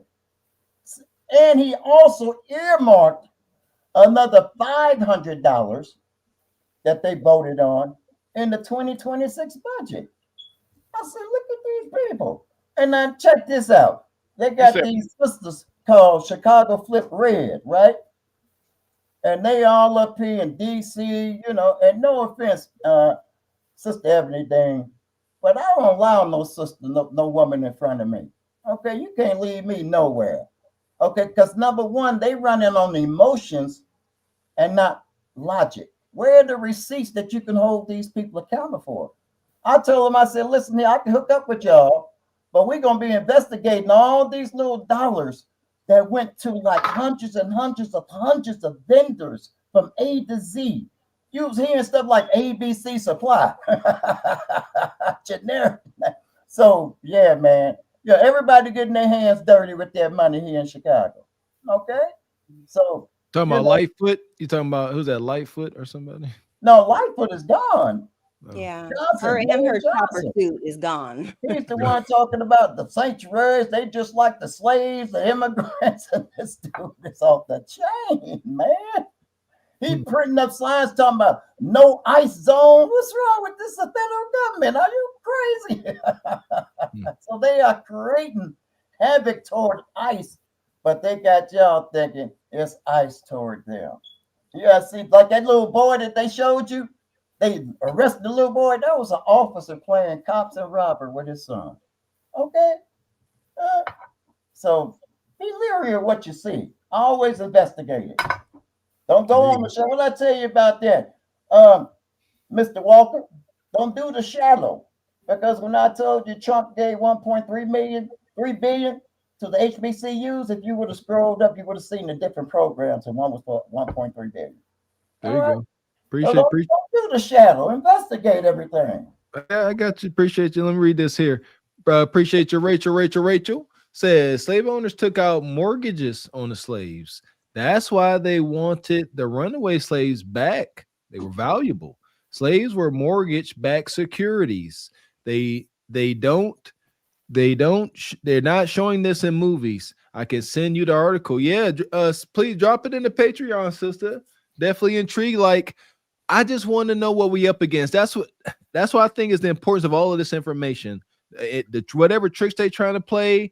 You know, I've heard we can't get reparations because we say we're black and that's not a race. I've heard so many things. And I believe it is like some type of we're filing our paperwork wrong, and they just like, nope, try again. Nope, try again. Yeah, okay. and to what Baba T said about filing with the international courts. Well, we have a direct grievance to the United States government, which is still in place, which was in place during slavery. So we need to direct our attention to the United States government. They were the ones who oppressed us. They were the ones who put us in slavery. They are still here today. We can go back and say, oh, some countries in Africa, sold some of us. Those countries aren't even around anymore. The United States government is, and we have a direct grievance with them. That's who we need to appoint our grievances to. Amen. Okay, there we go. Well, what Baba T was saying is that, like, back in the day, Malcolm X, they was fighting to take the case to the international court because the international court, the United Nations, has more power than America. America's not going to punish itself. International court, if it's a human rights violation, the international courts will force America to give us reparations, as opposed to us asking America to punish itself. And then guess what the United States is going to do? They're going to pull out of the United Nations and kick everybody out of their offices in New York. They can never pull out of the United Nations. That's not possible. You want to bet, and then almost the United States of America can never pull out of the United Nations. They're too invested.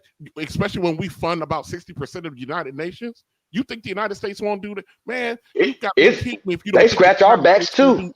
If they won't do gangster stuff, they kill it's not a one for no reason. It's not a one-sided deal. For no reason. America would never back out of the United Nations. Okay. They're too invested with each other. Let the international court try to force the United States to pay some kind of reparations. You'll see how they've threatened it multiple times. They threatened it under Trump. Let this happen under President J.D. Vance. And see if they won't pull out of the United Nations. America could never pull out of the United Nations. Don't say what America can never do when America always do what they say we never gonna do. We invented fuck around and find out. The country did, United States.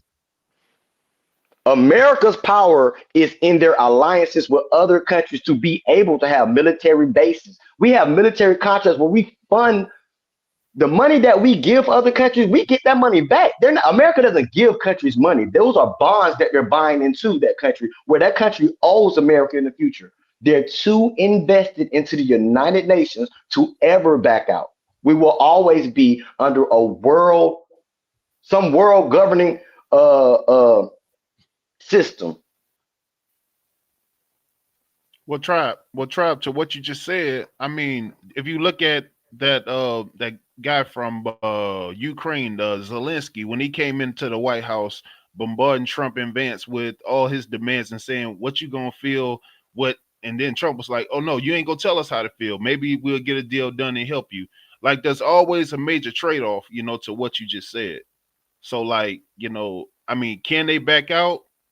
Trump and this administration very well can, but like, I don't know, depending on, how great and the significance of the trade-offs that they may be losing.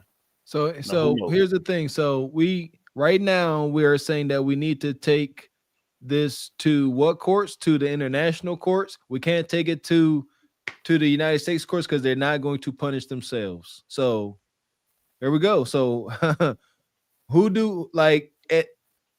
Whoever, these celebrities, these freedom riders, they haven't taken these cases to the proper courts yet. Will we be the first ninjas to do it? What's going on? Have it already been done? Martin Luther King, before he was assassinated, he was already taking it to the Supreme Court. I don't know if a lot of people know that, but he was already taking the steps into getting us the reparations. And some believe that's why he was assassinated. But he was already going to the Supreme Court for that, and that was in the 60s. And I don't think anybody, No, he wasn't going to the Supreme Court for that. He said he was going to remember the first march. If anybody know the most honorable Dr. Martin Luther King. If anybody, just research it. His first march was called the Freedmen's March. He had 2 checks. I told you all this before. He had 2 checks, one in each hand, and he said, "I'm going to Washington to get these checks filled out." Okay. Now the reason they killed Martin Luther King had nothing to do with reparations. The most honorable Martin Luther King was becoming more militant. Okay, he started saying, "Hey, you black man, don't go to Vietnam and fight. We need you back here in the city." What happened with the checks, Baba T? What happened with the checks? What happened with the checks? Well, no, that's when they started the Civil Rights March. I told you the big 6 that's around it. These the civil rights leaders that they own museum. They've been around for history since then. They ain't done nothing.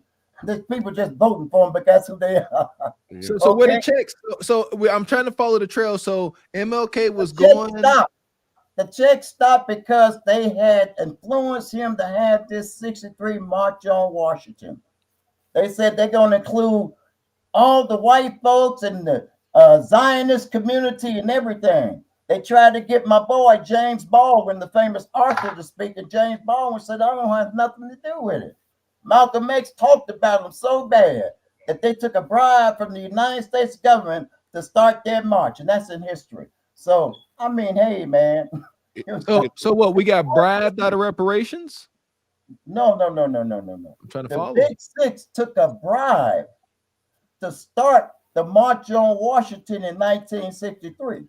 Okay, that was the Honorable Dr. Martin Luther King. His cronies. Okay, they conned him to doing this march. If you all remember, what did I tell you? Martin died in 68. The march was in 63. Why do they keep showing you the march on TV? I keep telling y'all this stuff is all about what? I feel like we talking in circles, OG. Yeah. What we back? How MK do we move forward? Ultra, my brother. MK Ultra. How do we move forward? Oh man, we can't move forward. We don't have no integrity to move forward. We don't have no honesty to move forward as a group. Every time we're out here, we can't move forward anymore. Every time we're out too much political. Singing "We Shall Overcome," "Kumbaya," let us march as one. They ain't got no problem. The moment we turn our attention to economic self-sufficiency, people start dying of color.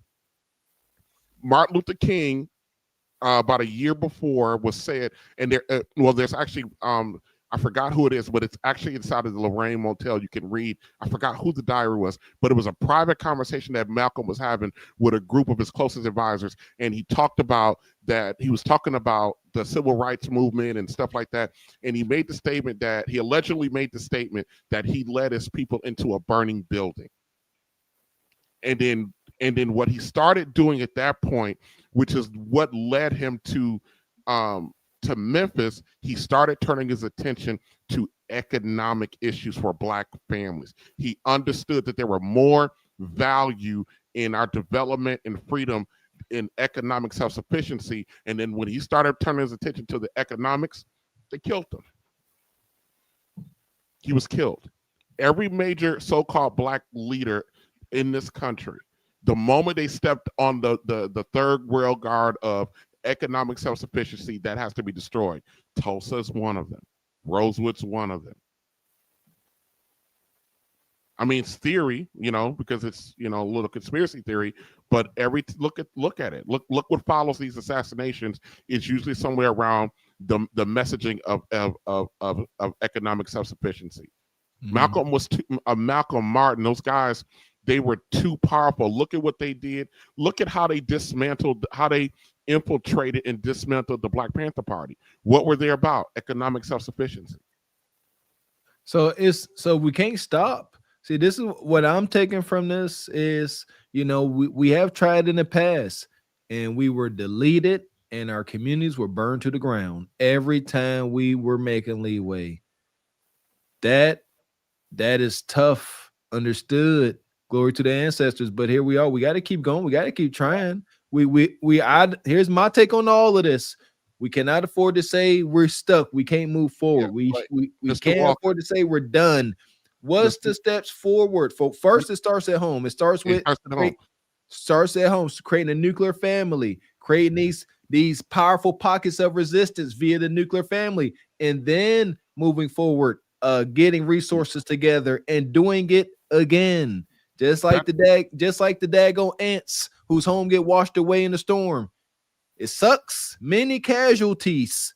It's unfair, but you still got to keep trying. We're going to have a lot of casualties. The reason why we can't keep trying, the reason why, we'll say from like 1945 through about 1980, the reason why you kept having pockets of mainly Black men or Black culture rising up to push us is because we had one thing that they couldn't break at that point: family. So we don't have that now. Although I'm interested in, what can we do next? How effective can we be when we're just a bunch of individuals? We're just a bunch of individuals. We got our women who are unruly, who don't want to listen. They think they're better than us. Look, you know this, Mr. Walker. You have plenty of videos. Our women jump up in our face like they can whoop our ass. I would like to say, Brother TJ, like, we are a bunch of individuals, but we don't gotta like each other. As long as we agree, Mr. Walker, you a sports guy.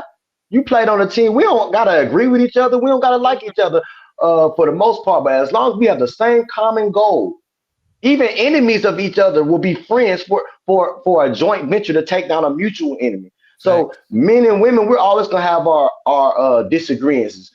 Old or young, we're always gonna have disagreements. But as long as we establish a common goal and then everybody works towards it, we'll be good. I've been saying that's my message. We need to support each other with a bias.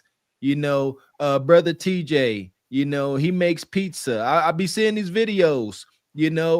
I can't stand TJ. He lived next to me. His grass ain't cut the way I like. He like a sports team I don't like. But because I'm on code, I ain't going to no other freaking pizza shop but him. Yeah, I go in there, I give him the middle finger. Let me get 2 of them pieces, man. Here's your money. F you. See you later. Yes. Like, that's like, I get it when Kanye said he was jealous of the small hats. This is what he meant, because that's how they support one another.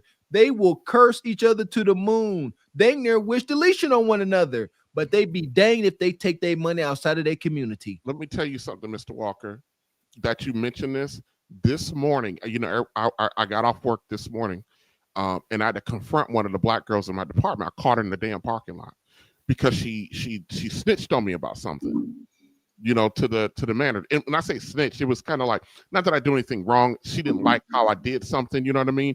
So she ran off to the whatever. And I told her, I said, let me tell you something. This is a Black woman. And I said, let me tell your funky ass something. I said, Do you know how many times I've taken over your workload and I said, and clinically, you have jeopardized patient after patient after patient after patient. I said, I don't go run to them white bosses on you. I come talk to you about your clinical aptitude. And I say, because I refuse to serve you up to them. I said, you got 3 kids, you going through a divorce, and I said, and I can't stand you, but I'm not gonna serve a woman who looked like me up to them. I said, the next time you run your mouth about some ticky-tack thing that you don't like that I do, I said, you're gonna find out why the management don't really mess with me too much in this department. And it's sad that you got to do. And here's the thing: this girl might run back today or tomorrow and tell them that I accosted her in the parking lot. I have no idea. But I had to remind her of certain things that she did excruciatingly wrong that could have cost people their lives, that could have got her up out of her job. You know, that's the thing about a lot of us. We're so hateful towards one another that I don't think we can not be so selfish as to set aside, you know, our personal vendetta for the greater good. I think there's a populace of us that could, but good man, you know, getting all those people together from all over the country in under one cause or sifting them out. I think this is going to get a whole lot worse before it gets a whole lot better. That's why I'm not even so opposed to what Trump is doing. I know what I see the play. I see the play. Same. They're forcing us. They're going to force us together. They're going to make it so economically disadvantageous for all of us. I make very good money, and by myself, it is difficult by myself. And I make very good money, and I'm very frugal. So just imagine the average sister out here while they're lying about what that they all making 6 figures. They make in their deluded imagination, they're making 6 figures. That's true. Appreciate you, Manuel Presley. Says this is a legal matter. Our ancestors did a job, weren't paid, and now we are here to collect with interest. And that's not just America. We are Europe and Africa. We are Europe and Africa. Got to pay too. Okay. Yeah. I think we ain't gonna get a dime without any bloodshed. That's just my opinion and my theory. Why would anybody have interest on forking over money without bloodshed? That kind of money. So we're gonna have to boot up if we want some results. Or like I said, or heavily keeping our money to ourselves, not stimulating the economy. This is the time. There are things we can do immediately to start getting folks' attention. Stop spending y'all money on Black Fridays. Stop indulging in these holidays. It's my understanding this last part of this year, this is when the vast majority of companies make their yearly quota. And it's off of us because folks about to go shop till they drop with money they ain't got. Start now. It's never too late. Start now. Stop spending y'all money. That part. Go ahead, Evan. Yeah, and Mr. Walker, as far as like the economy and stuff is concerned, when we do get our reparations, we are going to stimulate the economy, and we're going to put our money. We're not sending it overseas like the immigrants do when they make their money. What do? They send it back to their country. They build for their country. So they're coming here to make money and then taking it back to their countries. This is our country. We built this country. We're not going anywhere. So it's going to stimulate the economy.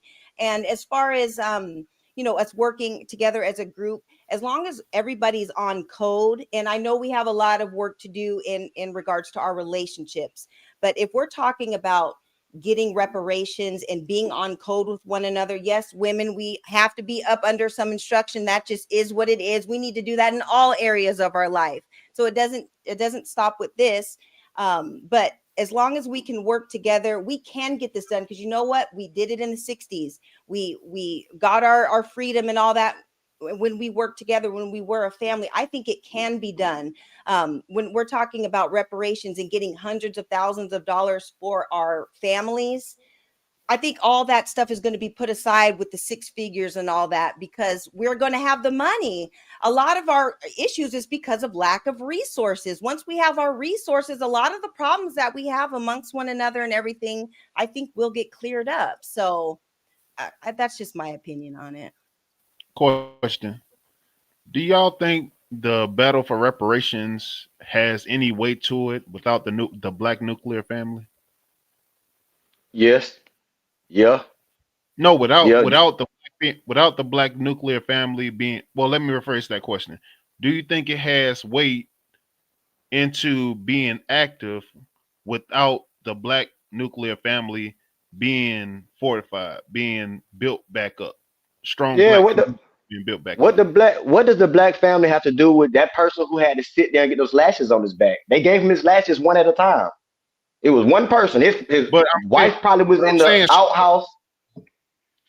But I'm saying strong black families, a mother, father, black wives, black husbands, that working in a collective unison and going like you said, before the powers that be, city council, before the mayors and whatnot. That would get more done, would it not? Yes. Yeah, for sure. I agree. Just the optics. You got for one, you got men. There you go. You got all these men, these nuclear families up there. Yes, folks are more inclined to listen because these nuclear families can shift the whole community. Heck yeah, big time. I'll say this. Let me finish getting these super chats here.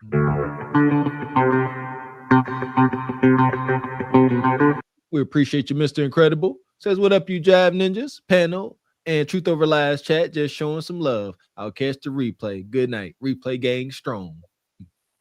Appreciate you, brother. Shout out to Nais. Says, guess Baba T didn't attend the Million Man March. Appreciate you, Richard Media. Says Baba T is old school, Chi-Town. The panel's behind with the news and activities of Chicago. We need to be on code. Appreciate you, Rachel. Says, yes, they are trying to say they already pay reparations. Yes, they are trying to say they already pay reparations. I agree. That's what I took from it. I don't agree with it. I ain't saying it's okay, but how do we address this? They saying they paid us. And even like I said, at the same time, you're talking about the international courts, even if they rule in our favor, somebody still has to cut the check. So you would literally have to force them to cut the check. You know what I mean? After the whole bloodshed gonna come in. They can say you owe them this. It's just like civil court. You owe somebody something and never pay them. Yeah.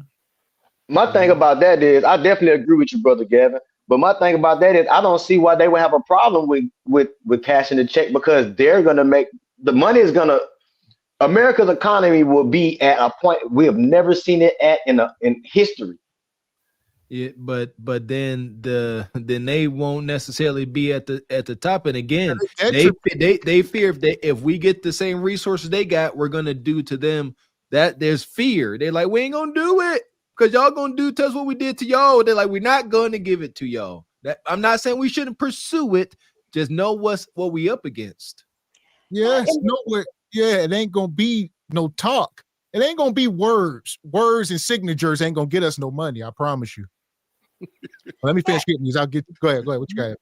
Oh, I was just gonna say, even with that, like we don't even have it in us to do to them what they did to us. Like once we get our money and everything, we're gonna go about our way. We're gonna, go off the grid like Mr. Walker always talks about. We can buy our own land, build our own schools, and do our own thing. So we don't even think like that. Like there's no cut us the check. That's the payback, and we're gonna go about our FBA business in our FBA way. And y'all don't have to worry about us anymore. We don't have that evil mean spirit in us, Amen. Just cut us our check. That's it. And we're good. There you go. Appreciate you, Rachel. Says Ebony is right, I guess. In 2015, the Texas school books from McGraw Hill stated blacks came to the U.S. as immigrants. Yeah, oh my, yeah. I remember seeing that. Ooh, you done turned up some old memories. Yeah, immigrants.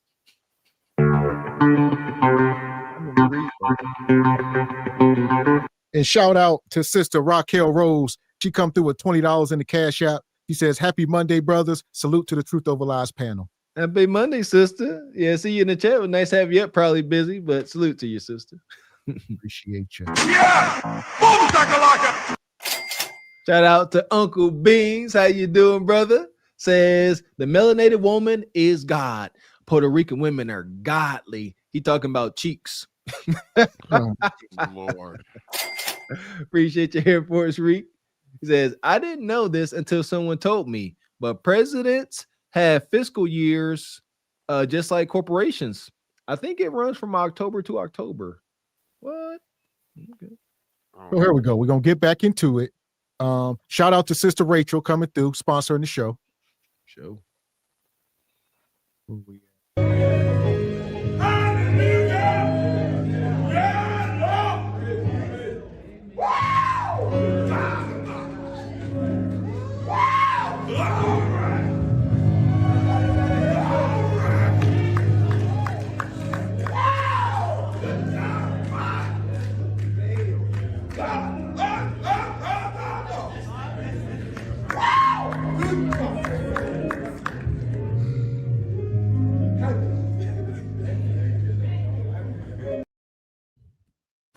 So here we go.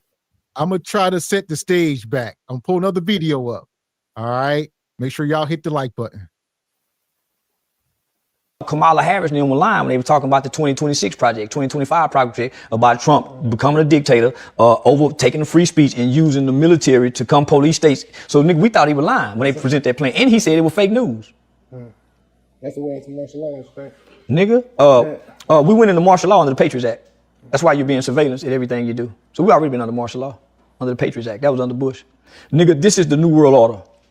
That's why you seeing us with, this is why you seeing us with Trump. This is why you seeing us fucking trying to get the presidents in Ukraine to sit down. This is why you seeing us going over here to Russia. This is the new world order, nigga, coming into play. And America is one of the last places whose citizens will accept it. So you believe that all that digital currency, one digital currency and all of it? Yeah. Yeah, where you think Bitcoin coming from? Digital currency. That's going to be the one world digital currency. So China coming with Brinks. Nigga, that's just game. Everybody in cahoots. Nigga, everybody in cahoots but Russia. And North Korea. Everybody else in cahoots. Playing on their people. North Korea and Russia don't want to go alone. Everybody else going along. America ain't bad enough to buck China, who loaned them money. Right. We in debt. When they talk about this $1 trillion debt, we owe that to China. And anytime China can say, hey man, give us our goddamn money. We don't really borrow. So we borrow money from the Chinese. We used to buy oil from the Saudis to buy all these big SUVs to keep the lights on. Now, and I'm gonna stop them for a minute. So yeah, at this point in history, they in too much debt to be thinking about paying anybody anything. You're gonna have to take it from them. All right, talk about China and all these countries that they owe money. We're talking about billions of dollars we are asking for. All right, we got to go take it. So I see JW came up. I definitely wanted to get him in. If your mic working today, and I know Baba T and Jay come back up. What you got, JW? So I want to be to how you doing, gentlemen, lady. So I want to be to speak on first the UN thing as it relates with the money part, sort of catch up. One, they basically do sort of like a mix. They do one part. They basically have like, well, they used to back in the day, but they sort of cut it off. There's one program called USAID, and what they do and stuff is they have programs there to give, they give money through these programs for different, social programs in different countries. But you know what? They cut that off. So the other tool that they like to use is the money market, the international money market. And they use specifically, there's one organization called the IMF. It's the International Monetary Fund. And that's how they basically do the loans, grants, whatever in the money market is called for funding of different countries. So it's sort of like, so how does this play into the UN?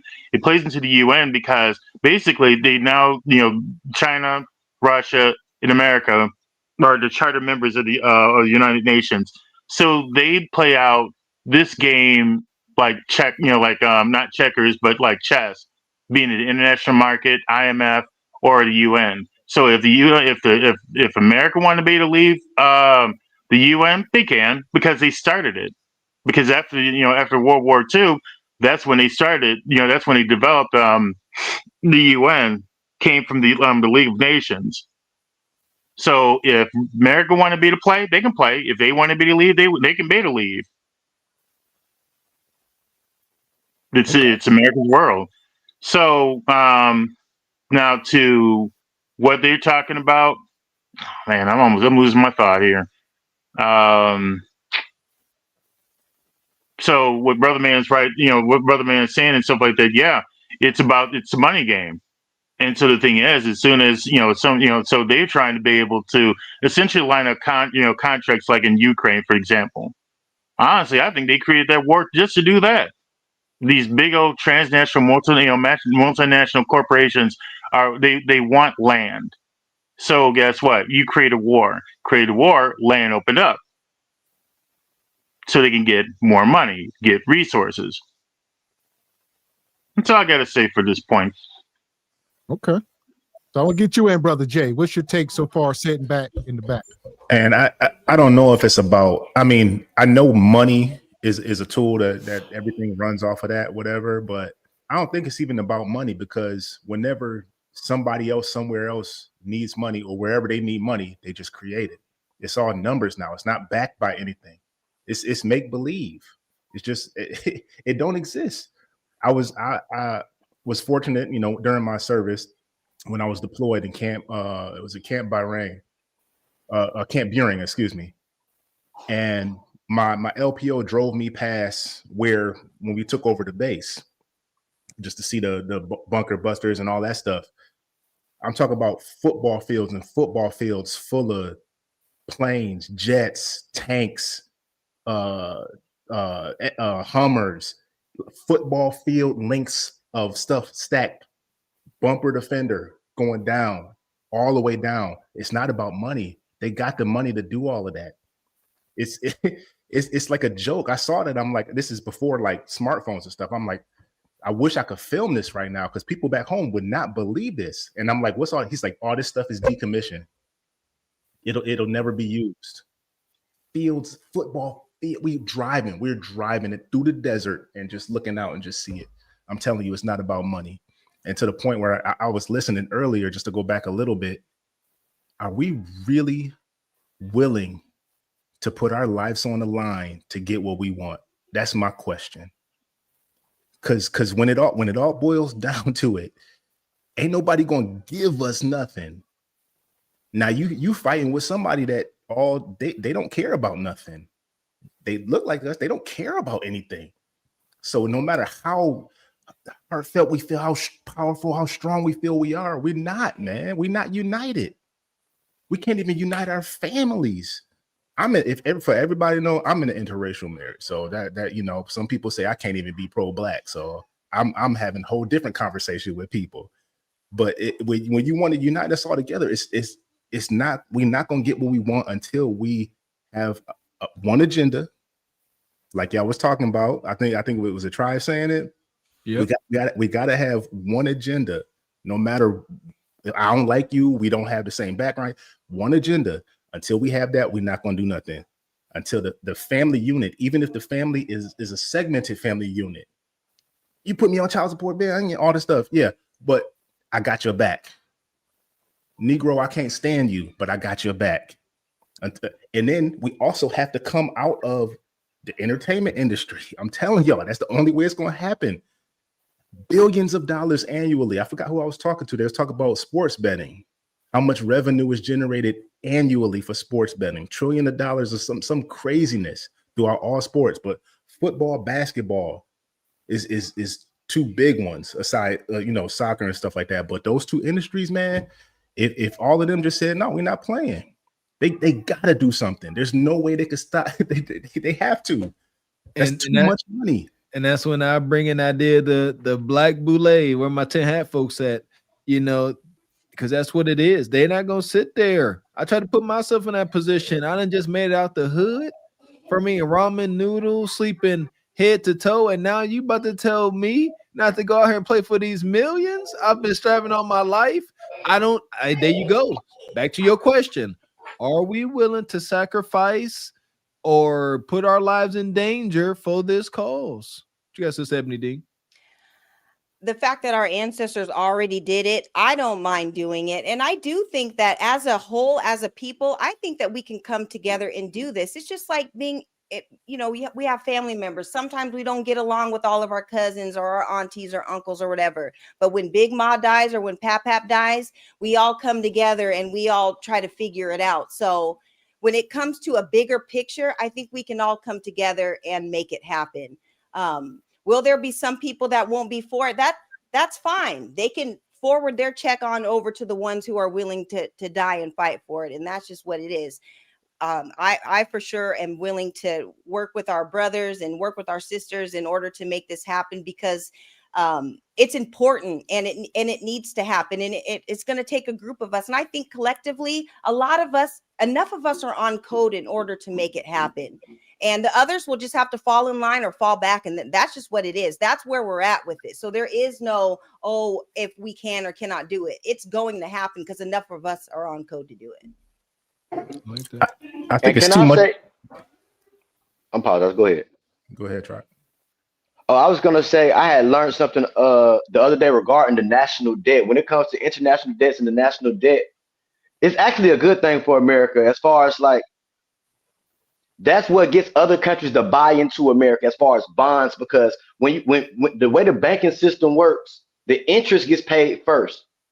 The principal gets paid last. So other countries will buy debt from another country because that's going to be cash flow, because they're getting the interest first. They're never worried about the principal. They don't care how big the national debt ever balloons to, because it's always going to be an asset for them to leverage as money that you could get in the future, if that makes sense. Yeah. So I'll get you in. What you got, G Honda? Oh no, I mean, as far as this whole thing, and especially with the whole EBT thing, I mean, collective unison. I mean, that was just my end all be all for it. Where does it start? Like I like so we're starting in our home, so we are going to start presenting the world with our best selves. We are going to start working on the nuclear family, getting our individual tribes, extended family together and getting them on code, because that's where it starts. Then once you've got hundreds and thousands of people with the same idea, ain't much convincing. You say, hey, we're going to get whatever resources we need to file this paperwork. We're going to, present as a uniform, whatever little army, little platoon, and we're going to make something happen. It's a lot though. At this point now, it's going to be a lot of men that's going to have to step up and be stepdaddies.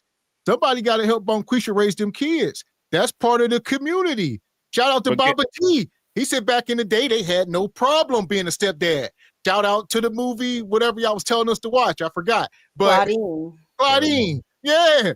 Yeah. Y'all ready for that? That come with yeah. But Gavin, to an entirety, as taxpayers, we are already doing that. Majority of us, that's taxpayers. Well, that's what we are doing in mass as taxpayers. We're gotta be directly though. You talking about directly? No, these white folks in power need to see us coming, petting little Nug Tavius on his head like these my sons, like Claudine. These my sons. Our dollars are already going into their mouth. That ain't gonna work. Y'all missing the point. They're not gonna get on board. Bonquisha ain't gonna get on board unless you give her a reason to. It's gonna have to be a man in the house with instruction, so we all on the same page. Bonquisha ain't just gonna get on the page. G Honda got all the resources. This big ninja could take about 6 or 7 Bonquishas and just shelter all of them. I know he can. You guys, like the reparation conversation, regardless if Bonquisha has her tribe and doesn't have a man or not, the reparation still needs to be paid because it's per foundational Black American. That's what it's supposed to be for. So if Bonquisha wants to go pay to play with her reparations and buy her, buy her man, because we talk about paying to play, she's going to have the money to do it. So it doesn't matter. I mean, yes, we do need to work together, but if Bonquisha wants to go off and be a renegade, let her pay to play. And that's what she can do with her money. Like we can't like police what people do with their money. Enough of us are going to be on code to do the right things with the money, and some are going to trick it off. It just is what it is. It's with any other culture that gets money. We gotta get the money first. We keep talking about the end of the story. How we get the money. We keep talking about what we're gonna do with the money, how much money they owe us, all this stuff. We at the end. We got to start at the beginning and work our way through the forest to get there. So are you guys saying that you don't think Bonquisha, okay, say we're at the reparations meeting, okay, we're all there, we're all talking about it.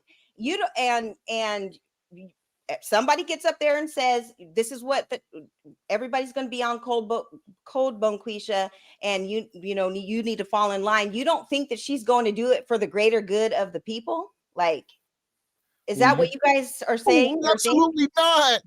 And they are raising the children. Now the kids are held hostage. The government's feeding the kids. We seeing this. They cut off the food. They cut off the lights. We don't have. Okay. It's not so simple. Yeah, Ebony, you see it week after week. You are talking about the same woman who will go get her hair, nails, lashes, clothes, club, everything, and then cry when you take EBT away from her. Talk about some of the kids. The kids ain't got nothing to eat. This is the same person. That's the same mentality. About the greater good of the culture, though. Like, this is beyond surface level stuff. That's their kids. That's their legacy. Their literal DNA. They don't care. So they don't care about us. Whenever they had Ice Cube on that panel with Vivica Fox and all those other hyena women, and he was talking about what he was going to Congress with and the plan, and had to make the point they're not gonna follow the line. He said, I'm going with this. Like, this is for all of us. And them Bonquisha said, no, it ain't. He said, what you mean? Say y'all Black women ain't including Black folks? And they said, no, we want Black women stuff separate. So those individual women, says Ebony, that's a good question, and it should be an easy answer. But no. I would say at the end of the day, if you buck up against the system will buck back. All right, you ain't gonna sit here and come together at 40 million, kicking the door and say, give us money. They will start cutting programs. You can't bite the hand that feeds you. It's almost like, shout out to the brother Colin Kaepernick. It's kind of like that situation. You can't bite the hand that feeds you while you still depending on it. So that's where we are. Okay. I totally get what you're saying. And the Ice Cube situation, I have no pushback on that because they were really showing out at that time. But when we're okay. And this is why we say we shouldn't be depending on EBT. Yes. Dependence. That's going to set you free by not being depending on this stuff. Right. Okay. And okay, I have one more question. But what does, regardless of all that stuff, what does that have to do with a debt that is owed and needs to be paid? Regardless. This is where I go. I said bloodshed. This is why I'm saying bloodshed. You have to take it. Yeah. I think this is something that inherently, and this is a no shot to any of the women, but this is something inherently that men understand. It's in our DNA. We understand that the base, the core of everything could be a violent situation at any point in time. I mean, that's what it's going to come to. Y'all say trillions? If anything, if you don't pay your bills. But I understand we all must be on the same page, every one of us. Mm-hmm. Yeah. It's going to come to violence. At the base, the core of everything is going to come to violence. If you don't do that, then what? If you don't do that, then what? If you want something, then what? How you going to get it? I don't want to give it to you. How you going to get it? It's going to take violence. And I mean, that's crazy, man. But on that note, man, I'm going to be out here. I'm about to go eat with the family.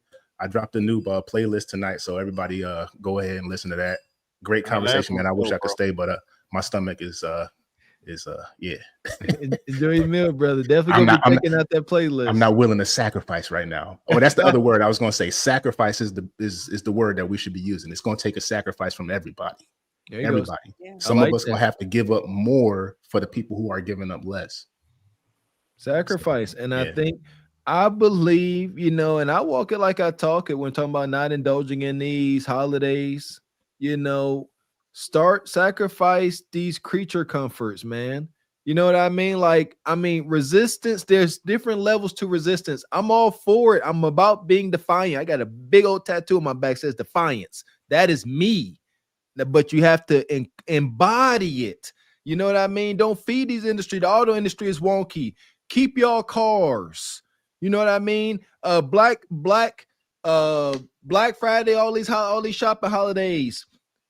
Just don't indulge. Sit there with your family and say, we're not shopping Black Friday. We're not doing that, but y'all don't have the conversations. And then folks just end up buying stuff. And then you just end up keep going along with the get along. I lived it whenever I got rid of Christmas out of my house. It took years for me to sit there Christmas morning and be like, I told y'all, I'm not doing this. No, I never forget one Christmas I woke up. No, it wasn't the Christmas day. It was the Christmas after. I was down in the garage and there was an unwrapped Christmas gift. I lost my mind. I said, I grew up extremely poor. I grew up when Christmas missed us. And to go into my garage and pick up a moldy, unwrapped Christmas present, whenever his kids out here now, I said, we doing something wrong. My spirit was troubled. No, we got to stop indulging in these holidays. Let's start there. It's a lot. Appreciate you, Indigenous Stallion.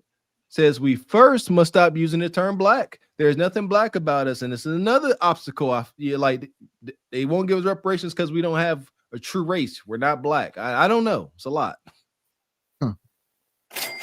Appreciate your Project Leroy. Says, who on the panel is against reparations? I don't think nobody.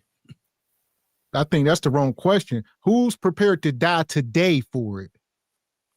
That's just the only thing. Yeah, I had my soldier outfit on last week. Y'all saw it. I had my army fatigue battle hat. I'm ready, y'all. I'm ready. And that's the thing. Unless we are talking about guaranteed outcomes, I am not ready. I got a newborn kid. I am not ready. So unless we talk about you ain't about to get me deleted, and then a couple weeks later, y'all just be like, nah, it ain't even worth it. Let's just go back to work. No, thank you. I'm gonna haunt y'all ninjas forever. Yeah, can't go out like that.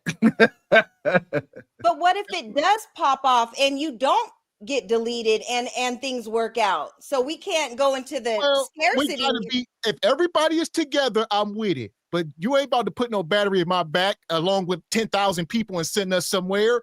No. Yeah, I'm not going to be one of them 10,000 to get deleted. I'll go if it's all 40 million. Let's all go together or shut the hell up.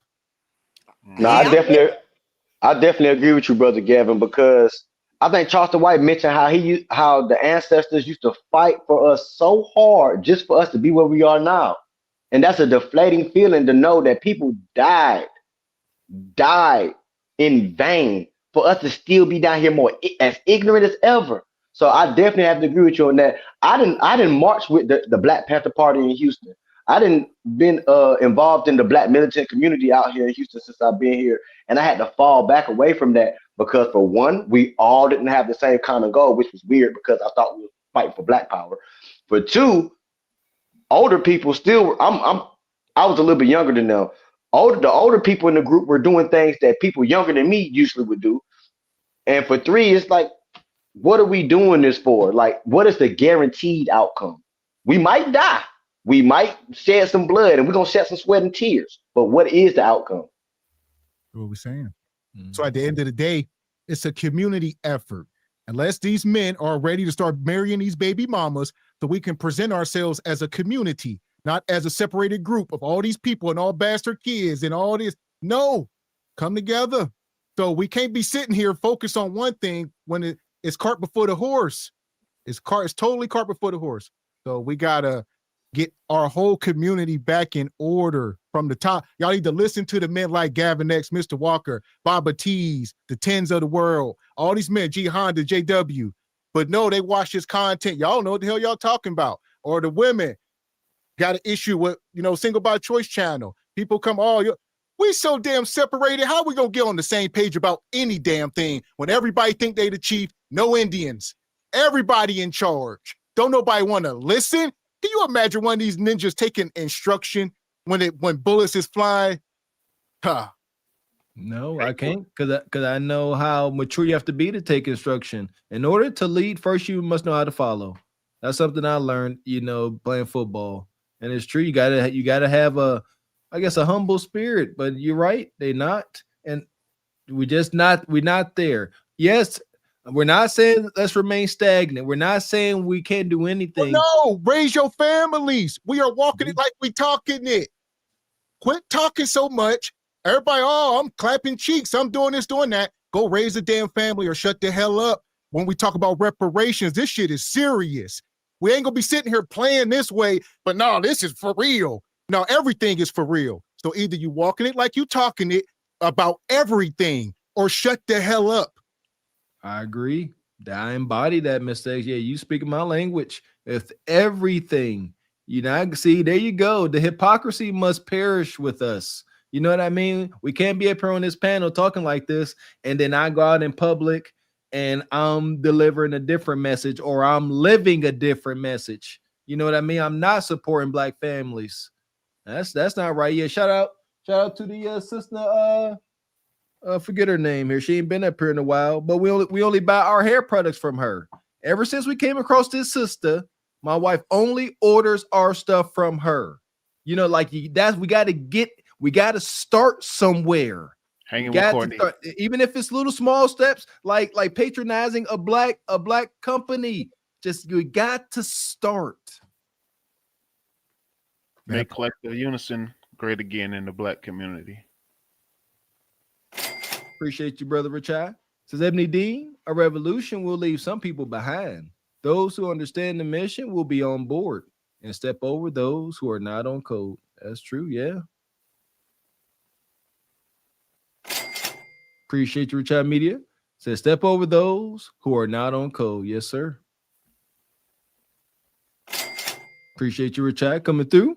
Says we need to raise communities like those that existed before 1968. There we go. See, here the solution is right in front of our face. And it's not easily done, but it's right here. We can do something.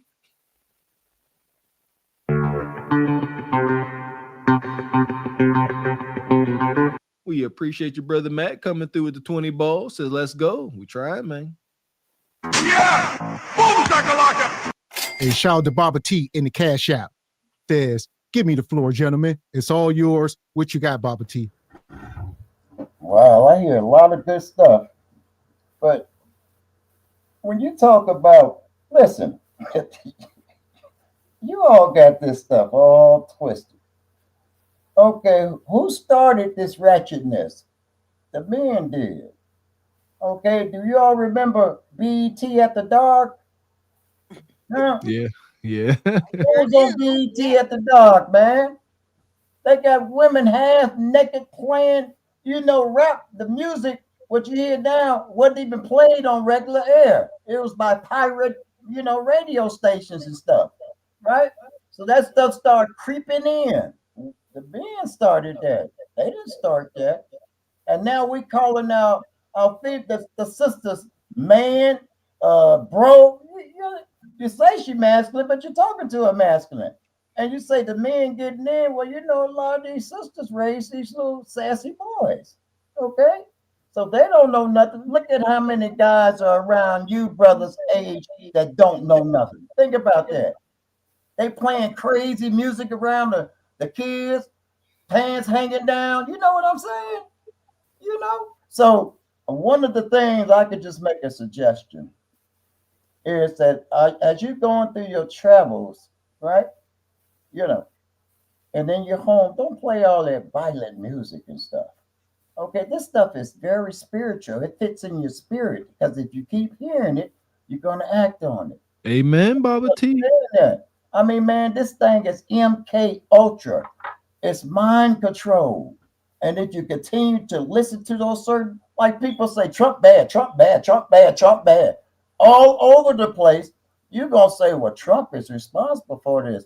No, Trump ain't responsible for this crap. Martial law doesn't that. Them damn Democrats are. Them the ones holding up the damn shutdown. That's why I tell people, look at independent media on YouTube. Stay away from that liberal news, CBS, ABC, NBC, WGN, and all them other ones. Stay away from that. Do your own investigation. You know. So, but I mean, hey, man. I mean, that's where the focus is. You tell young brothers that come up on you anyway, hey, man, pull your pants up before you come talk to me. All right, what's happening, young dude? You understand me? Don't walk to me with your pants hanging down. Okay. That's the respect. Say, hey, man, I'm telling you this because I love you and I want you to be better. What I tell you all about that? Okay. The only way you can go back to 1968 is going back to having stronger men. Okay. And when you see you all ain't been through, man, we even beat up the KKK and everything. That's the stuff I done been through. Y'all say y'all getting it out the mud, the ghetto. You all ain't never been in no ghetto. Yeah. Before they built the projects, we was in the ghettos in Chicago. Yeah, you know, ghettos, denied city services. Ghettos, you can't get nobody to come fix your gas. Ghettos. Okay. Let me ask you this. Hey, wait a minute. Wait. Go ahead. The projects was a moving on up. We got in the project like, oh man, look at this. This is beautiful. That's getting it out the mud, man. Let me ask you this. Okay. When you was a young man, were y'all having these conversations about reparations? Well, we were having conversations about reparations. We was having conversations about Black love because we had Black love, you know. And like I told you all, the word Black, we never did. We said color because the word Black meant death. Like the N word, it means death. So we, you know, our crew, we never, you know, talk like that, you know, because we understood the word Black was death. People got offended if you called them Black. So here we go. Let me stick here. So the conversation has been around clearly. Yeah, a long time. Here we are. What's the game plan? There's got to be like a 50-year game plan. Listen, Where are we? You all ever heard this movie called The Drop Squad? Huh? No. It's with Eric De La Salle when he was younger. All right.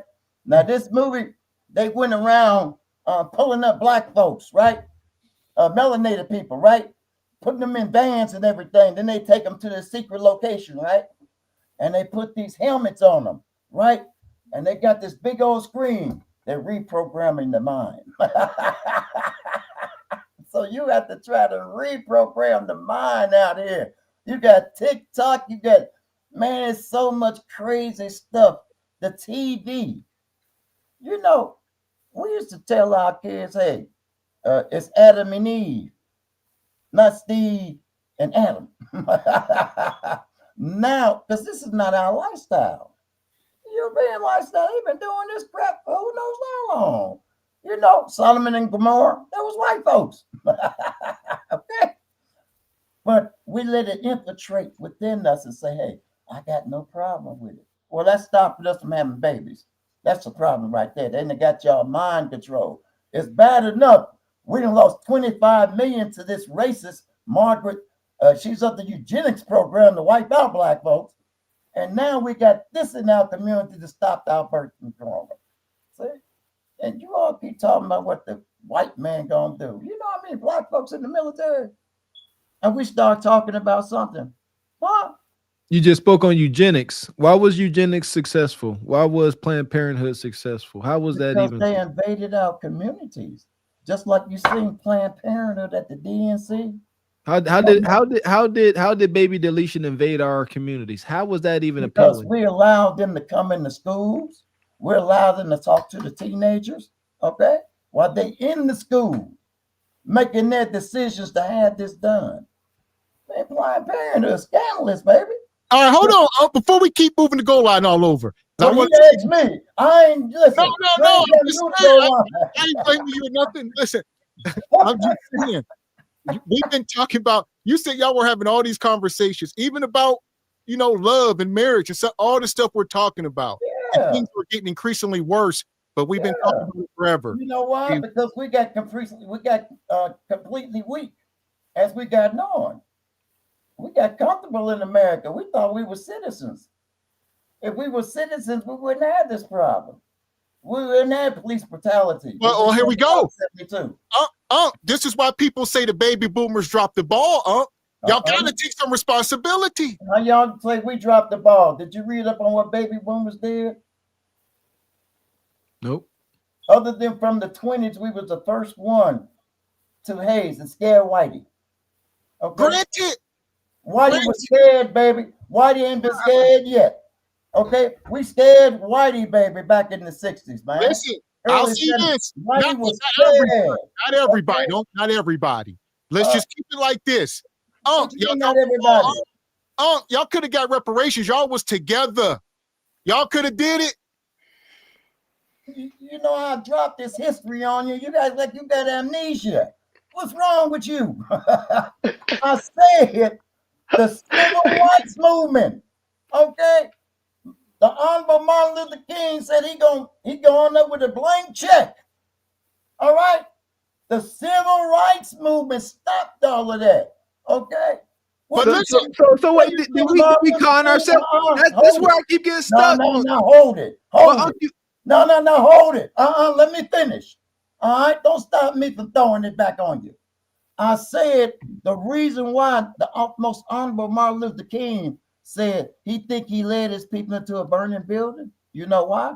Because the whole economic shift from Atlanta's black power to the white people, everything stopped. The bus company stopped. The black taxi stand stopped. The melanated people food stores growth. All of that stopped. That's why he said that.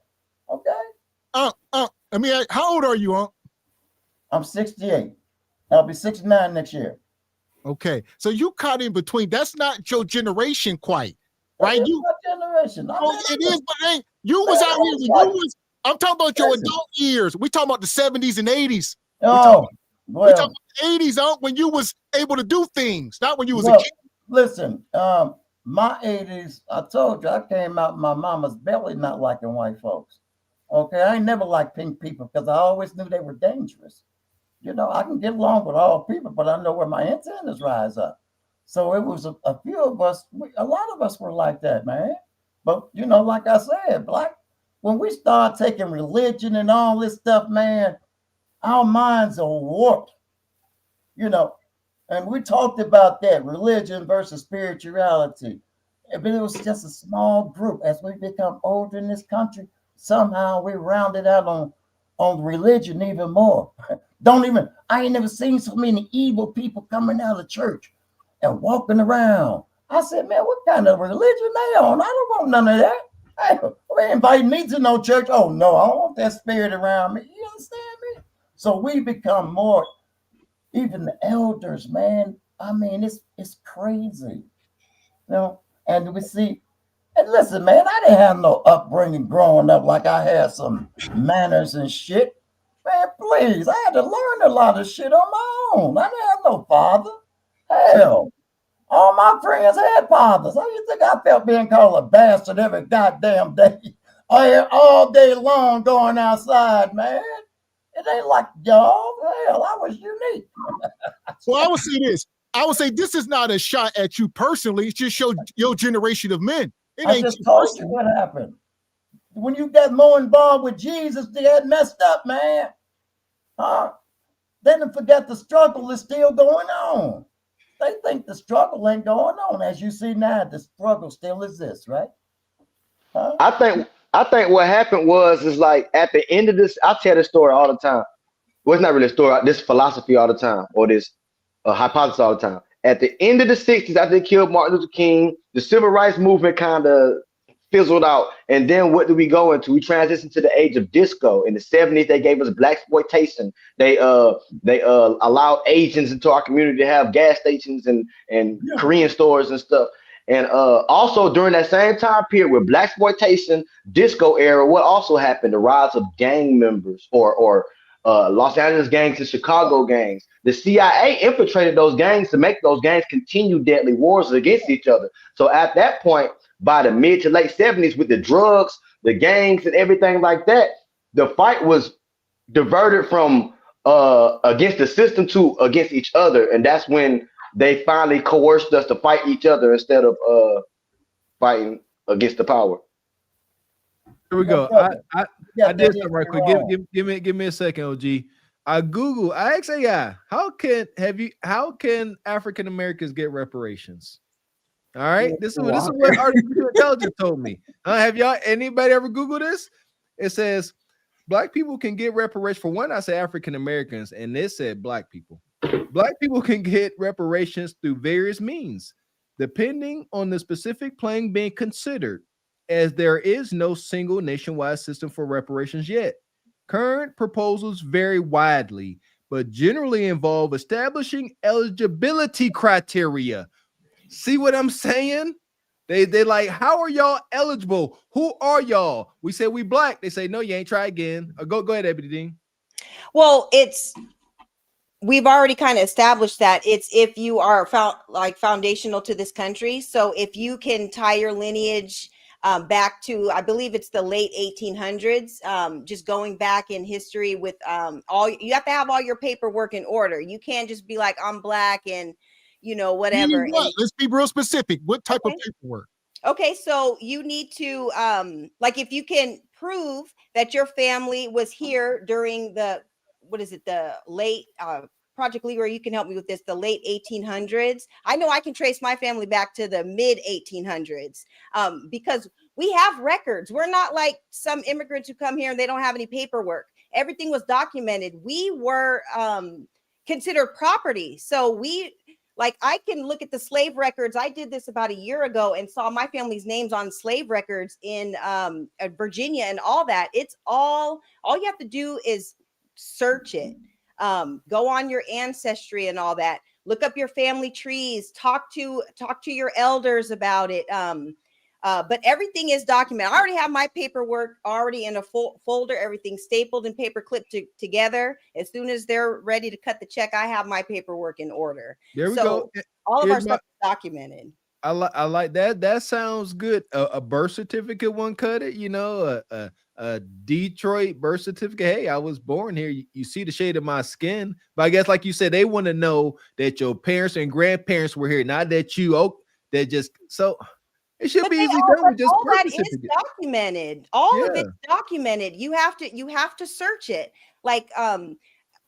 For my family, they left Virginia during slavery or whatever. My grandmother's great grandfather escaped slavery, and that's how we ended up in Washington, PA. They had a freedom center there, and so he established his family there, and then went back down to Virginia to get his mom and his siblings and everything, and brought everybody back to Washington. All that's documented. Now, who's going to certify this? Who's going to notarize and certify what we are saying and showing them?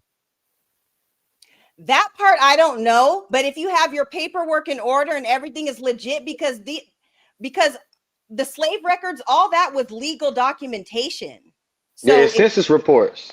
Yeah, it's in the census reports, all the birth records. It's all online. I'm not disagreeing. I'm just understanding how y'all got to understand. This is here we go. Says in front of people, they ain't trying to pay anything. So how we proving this? Here we go. So says eligibility criteria, which often requires proving lineage to enslaved people in the United States. Yes. Documentation.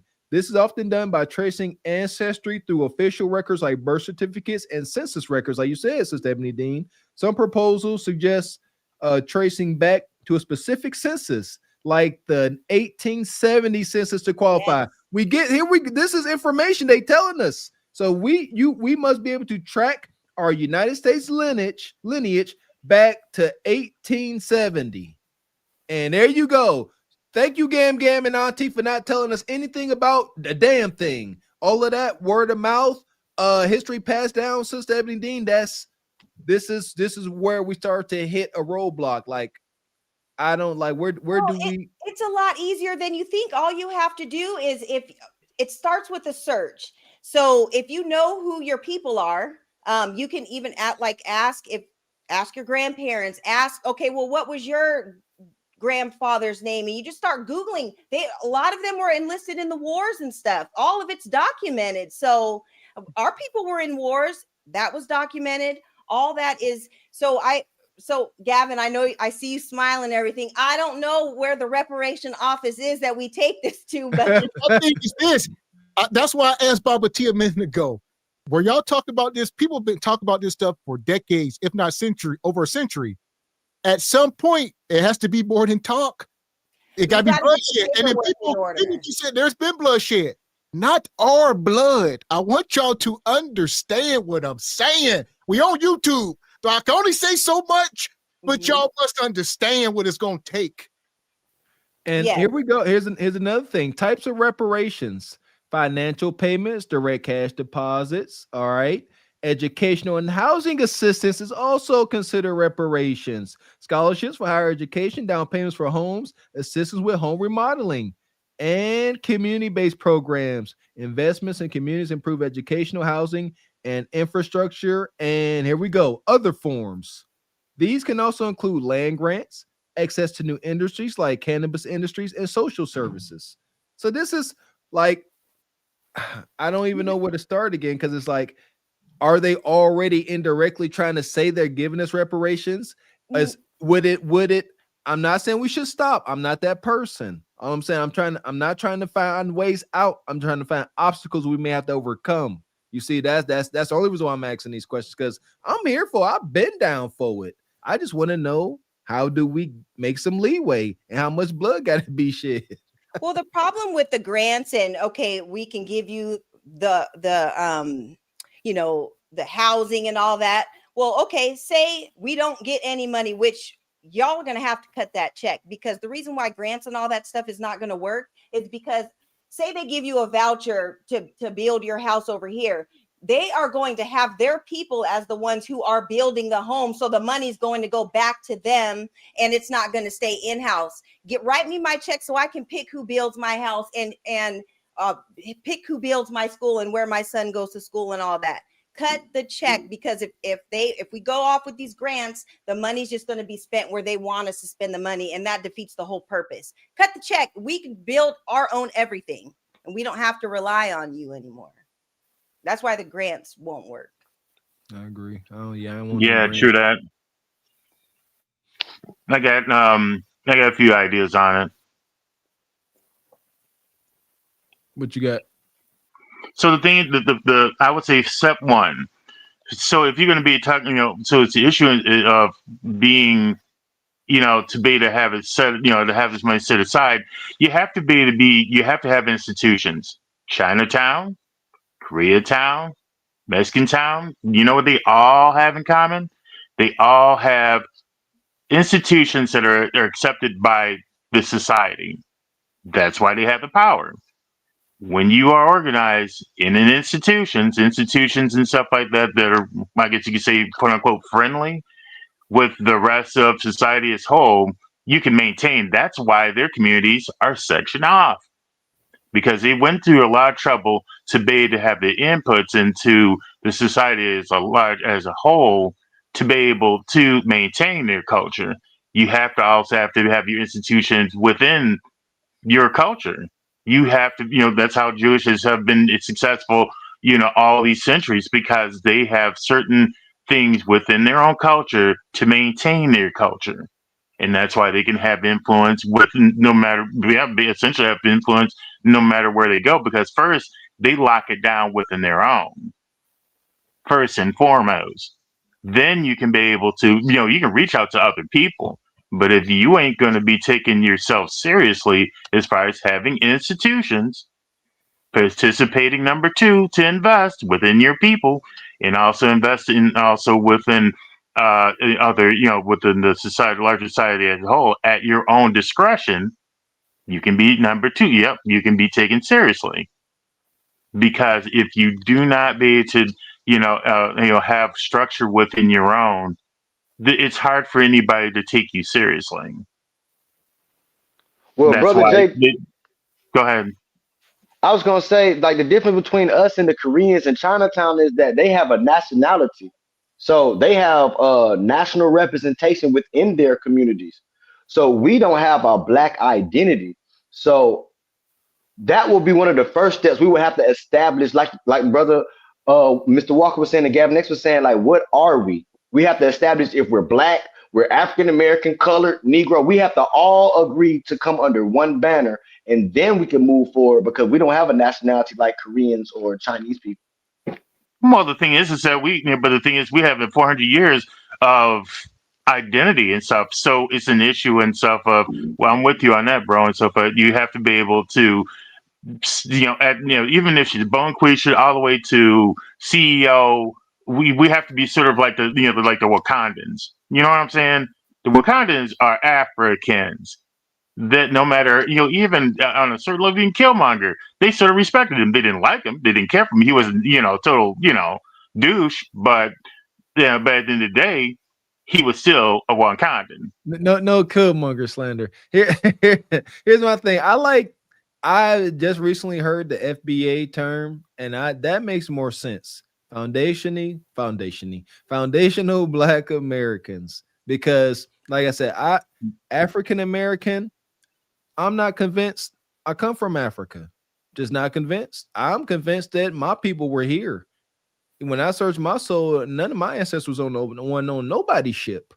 Not to know nobody. You one happening. Ain't no way. I'm too claustrophobic.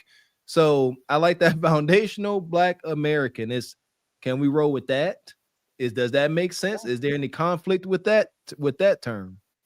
The Pan-Africans have conflict with it because some people believe that Jamaicans and Haitians and Caribbean, everybody, we're all Pan-African.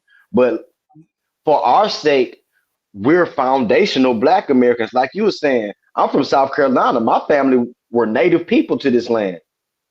I even got census documents that prove that they bought my great-great-great-great-grandmother from Arizona and transported her to South Carolina in the slave trade. So, like, we got to figure out what we are. Like, we got to pick a side, basically. I think enough of us know who we are at it, as far as lineage and stuff goes. But I do have a genuine question. Like when it comes to our reparations and everything, how come everything has to be in order for us as far as families and living right and all this stuff? Why does all that have to be in order for us to have a debt that needs to be paid? This is something that is owed to us. It's not about our current behavior. This is what's owed to us. We'll figure all that stuff out later, because they didn't ask the Jews to do all that, and they didn't ask the Japanese when they were in internment camps. They just cut the check. So all this stuff about we need to be doing this, we have to be perfect before we get the money. No, we're never going to be perfect. There's always going to be issues.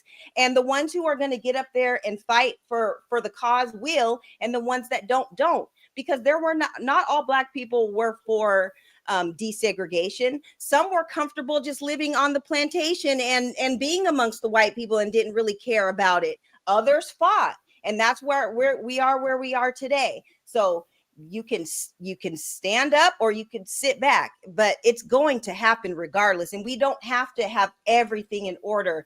Granted, we do need to work on things, but that money is owed to us regardless of however we are now. It needs to be paid. I would say, I agree with your sentiment, Ebony. Like, why do we have to do anything from this moment on? And the debt is there. The debt is established, acknowledged. Why do we have to do? For whatever reason, sister, like, shout out to my father-in-law, because this is the game. They have created this game, and it's not fair, it's not cool, it's not just, it's not godly. But this is the ish that they do. Y'all got to file y'all paperwork right if you want the money you owe. That's what they are saying. And unless, back to Mr. X's point, unless we are looking to shed some blood, they figure out how to file this paperwork. Just figure y'all got to figure it out. I agree, Sister Ebony. I agree 100%. But either it's going to be an uprising and we're going to take it by brute force, or we're going to find out how to play the game and get what's owed to us. Not saying it's fair, but this seems where we are. I will say this. I mean, they just have no intentions on paying it. I think they would have paid it already.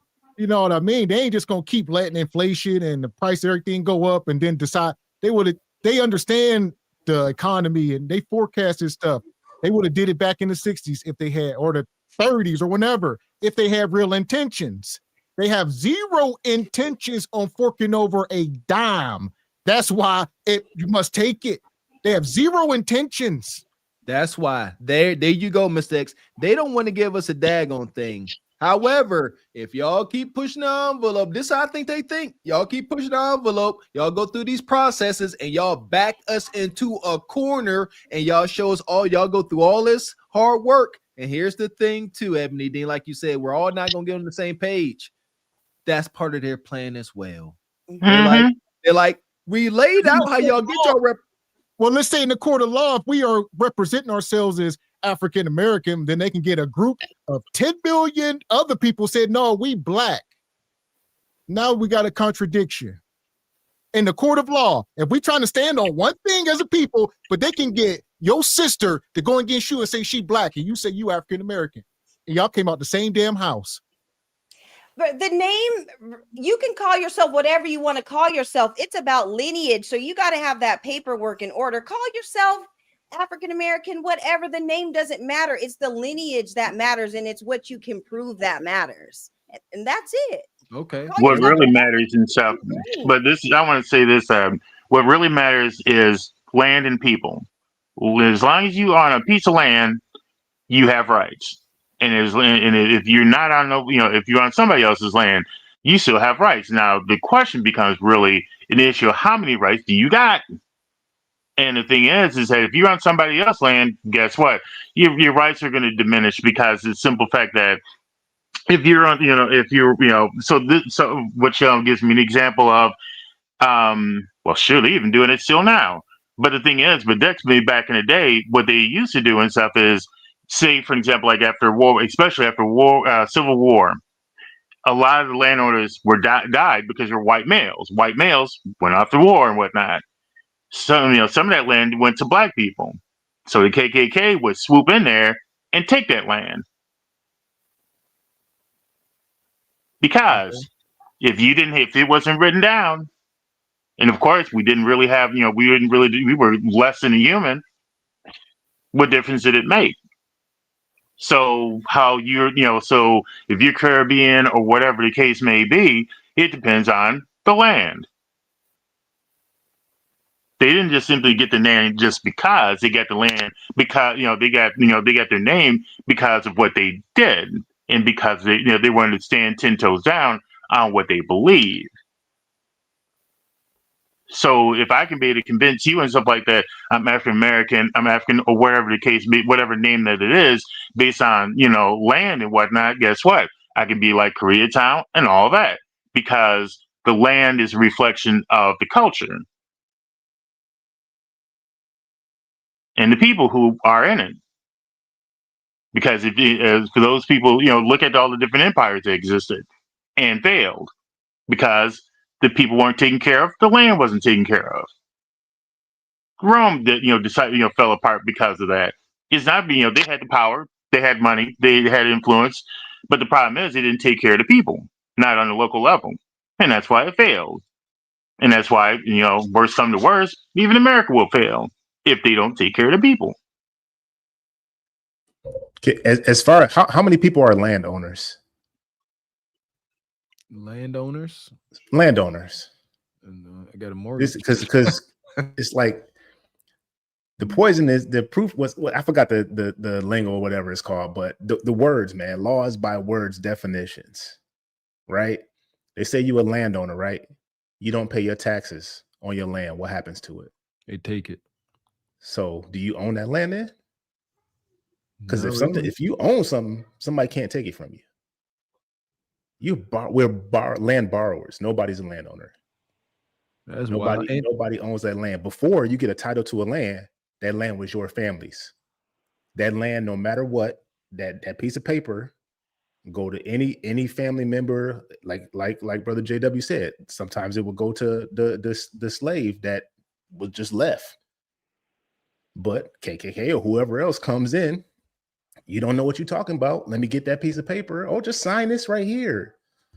Now, it's not your land. But now, there's no landowners. Nobody owns it. Most people live in a condo or an apartment or something like that. How you own land 200 feet in the sky? You don't own nothing. You're up in a high rise or something like that. You don't own anything. You paid for a portion of a piece of an area for a moment.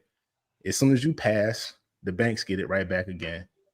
Unless you're knowledgeable enough to know to tie it up in the paperwork that it goes to your family or to your corporation or whatever, your trust or whatever you have. Nobody's a landowner. I definitely agree. I mean, ownership is just an illusion. Yeah, it's an illusion. We don't even your own car note, ourselves. I'm gonna take it. We don't own ourselves. Shit, we can't put whatever we want in our body, can we? Hey, try it. Try it. One of us pass. Your family can't bury you in their backyard. They can't. Oh, here we go. I'm gonna Why get not? Baba T in. I'm gonna get Baba T. I see you talking about you are exempt from taxes. I want to get you in, and I'm gonna grab these super chats. What you got, Baba? Oh man, I was just having fun listening to you all, man. I really was. Yeah. Talking about reparations. I mean, me and my brother, Mr. Tribe Life In, we just, it steps to this thing, man. You talking about bloodshed already. It steps to this thing. It's just like Kwanzaa. You know, Kwanzaa is 7 days a week, right? Your first step is what's happening inside your house, right?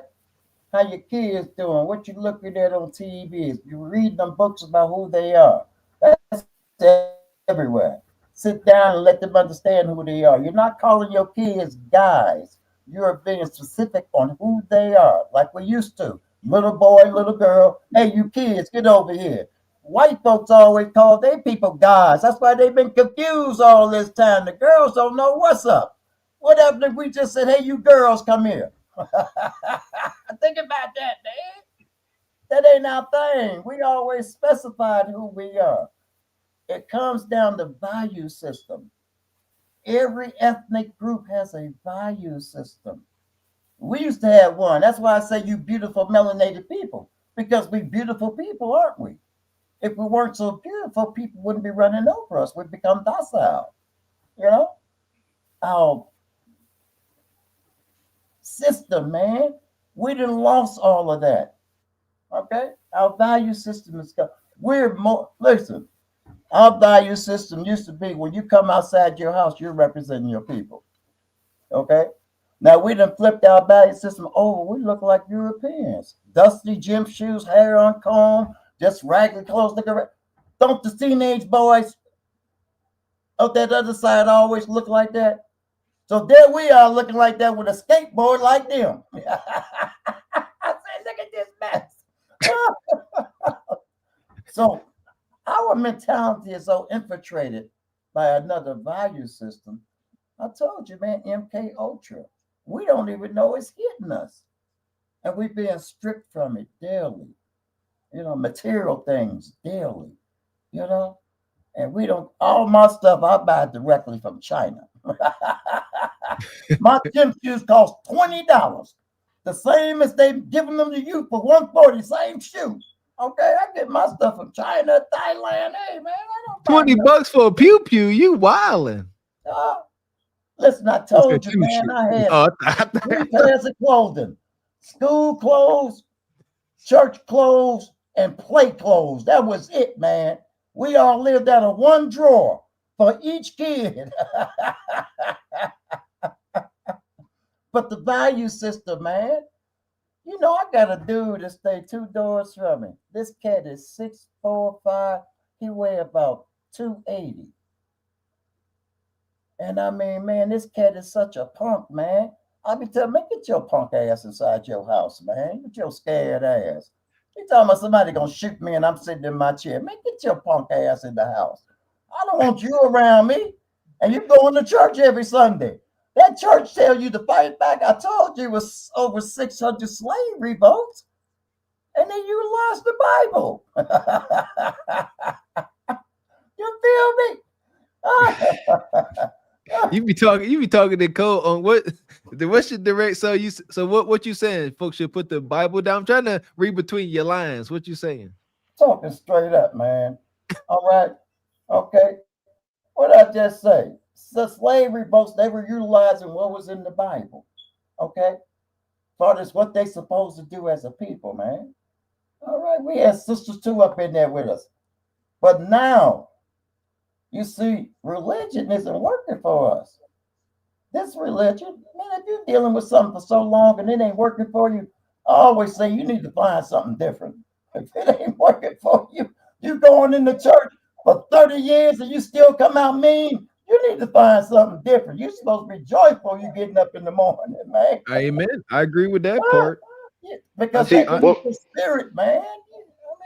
I tell you what, as far as reparations and what we up against, I'm gonna drop a link in the Patreon. I think it's critical to understand what we up against, and it revolves around heirs law, heirs property law. This is a flawed land inheritance law that was put on our people. Heirs property. This is a leading cause of involuntary black land loss. When a landowner passes away without a will, the land is inherited by all of the descendants equally. This is another thing we're up against. I'm gonna put the video. It's deep. It made me emotional. It's whenever we, shout out to our ancestors. Because of legal injustices, they couldn't call no attorney to their land and say, "Hey, I want to make a will." Because the folks with the white hats was gonna come back and get them, so they couldn't make wills. So they said, "We got y'all. All y'all descendants get this land equally." So right now, there are, and I experienced this. There are some of us right now that own land down south, North Carolina, South Carolina, Louisiana, and guess what? I own it, and 400 of my other cousins and relatives, and that is the joke. Because no, it's not. Because they end up you selling. You all should all get together and say this is your land, and you can link to it. And I told you to make the brothers in California get all that land, and it was worth like $7 million. And they researched it all the way to their family in the 1800s. I'm trying to tell you something now. I'm trying to tell you something. That's right. You say, "Oh, everybody get together," and we talk about it being ain't no unity. I experienced this where listen to me. Let me finish, please. Where some strange man from Texas called one of my relatives, say, "Hey, you got a couple acres down in Louisiana. I'll buy it off you for 10 racks." And they up here on drugs and bull jive, and they say, "Go ahead." And that's all they need. They actually send them a check for $10,000, and then they go to the courts. They give them the paperwork, and they end up with 50 acres. For 10,000. They need a certain percentage. They need a certain percentage of the people to say yes, like whatever, 10, 20%. If they can beat that threshold, they can buy the land. They don't need 100% of the family to sign over. If they can get whatever percent and say, "I'll give all y'all 10,000," and they say, "Yeah," and the land is gone. Yeah, man. And that's what's happening. You ain't got to be smoking crack, man. We just got some devious people, man. Listen, before the 2000 and within the cities, how many do you all see nursing homes that the elders were in? We didn't put our people in nursing homes. That was unheard of. Man, after the 2000, they had nursing homes everywhere here in Chicago. I said, man, what's going on? Just elders all up in them nursing homes. So those homes that their children had conned them into going to a nursing home, I mean, hey, man, they took it. They ain't got to be smoking crack. Because we so much of swindlers now, man. We don't have honesty or integrity. So we got to build that back in the children. Build it back in your school. If you can volunteer at your school, go volunteer. Say, "Hey, kids, how you doing?" Sometimes these kids just want to know somebody cares about them and love them because they're not getting it at home. Yeah, that's true. That's true. How you doing? Oh, how's school today? You feel me? All right, have a good day now. I'll talk to you later. All right, they'll smile and wave at you, say, "Okay." I'll say this. Let me get these super chats. We're gonna try to get final thoughts because we're gonna shut this down in about 10 minutes. Shout out to Project Leroy. Says Jay Tillman. I think we got that one.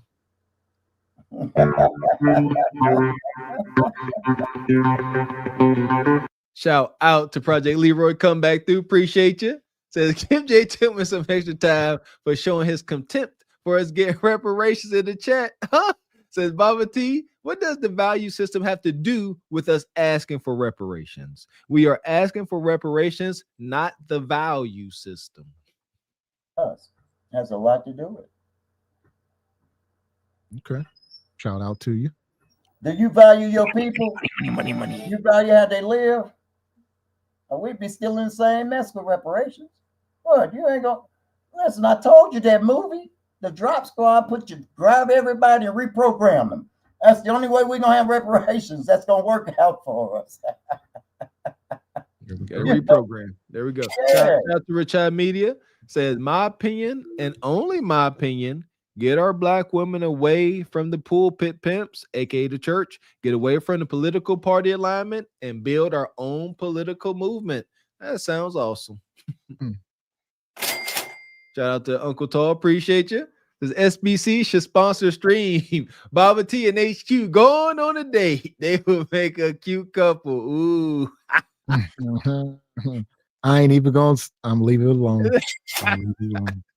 Appreciate you, Frederick Albert. Says we are carnal-minded people. Changed after creation, we have to renew our minds. God isn't the author of confusion. Talk about it, Brother Frederick. Yeah!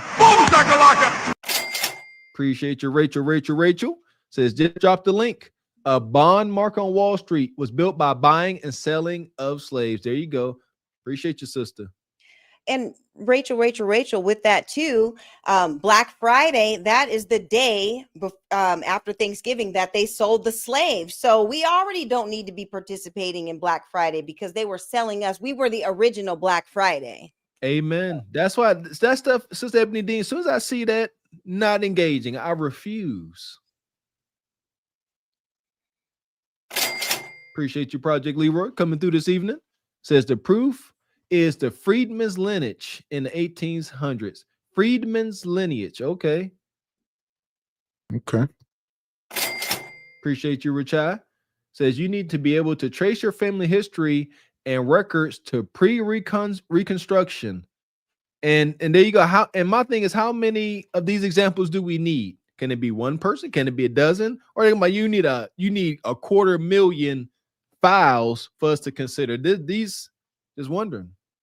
You have your paper. Whoever shows up with the correct paperwork, that's who gets on. If you don't have your documentation, then you need to slide to the side because there's the FBA line with their paperwork, and if you don't have your paperwork, you're in this line. Stand to the wall because we have our business already in order here. It don't matter if there's two of us. Is Get this your paperwork in order? Is this what white man said? Did the government say this? Say what? About the record saying what we need. Yeah, Is Google saying it? Google is saying it. They are saying this is what the government is requesting.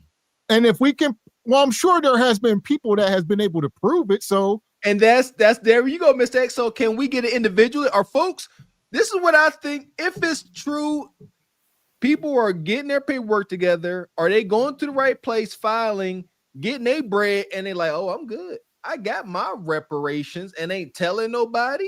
Because it sounds like, can I do this by myself? Can I get my family with all my paperwork? Say, here you go, court people.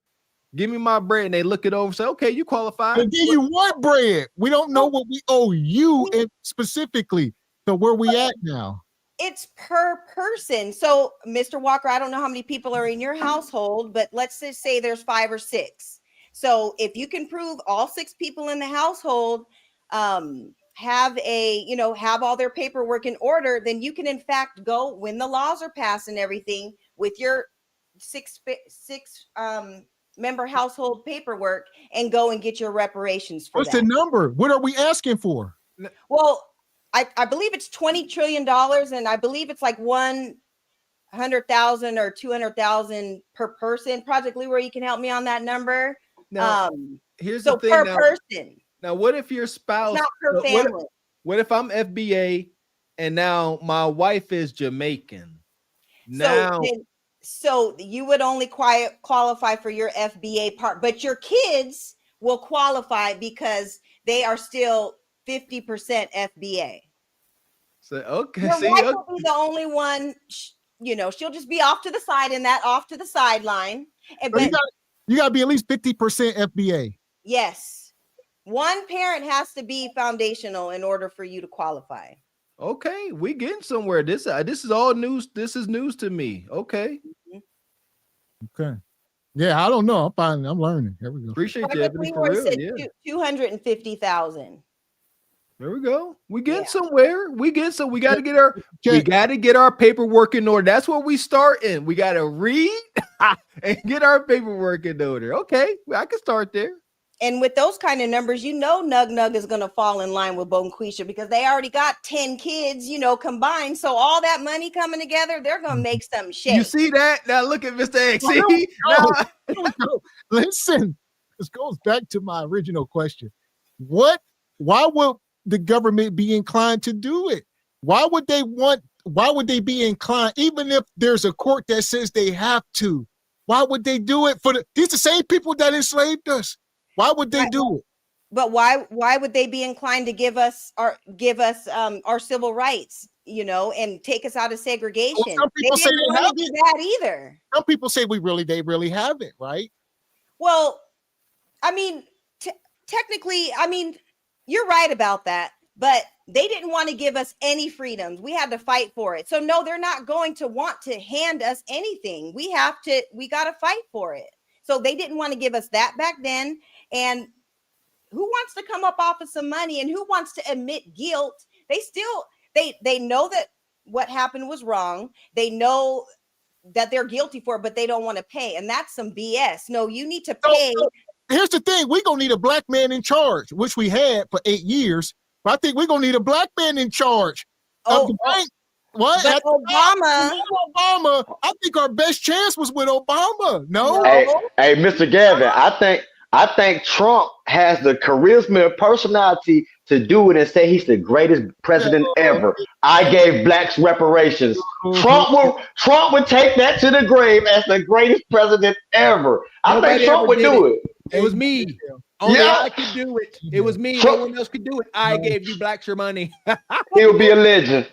Here's the thing. I don't care who does it. We know Obama wasn't doing it because at the end of the day, he's not from the lineage. Kamala, at the end of the day, she's not from the lineage. It's not about skin color or whatever. They're not for the lineage, and that's why it wasn't a priority. We need a real black person. We need like Gavin X to run for president. Is that what you're saying?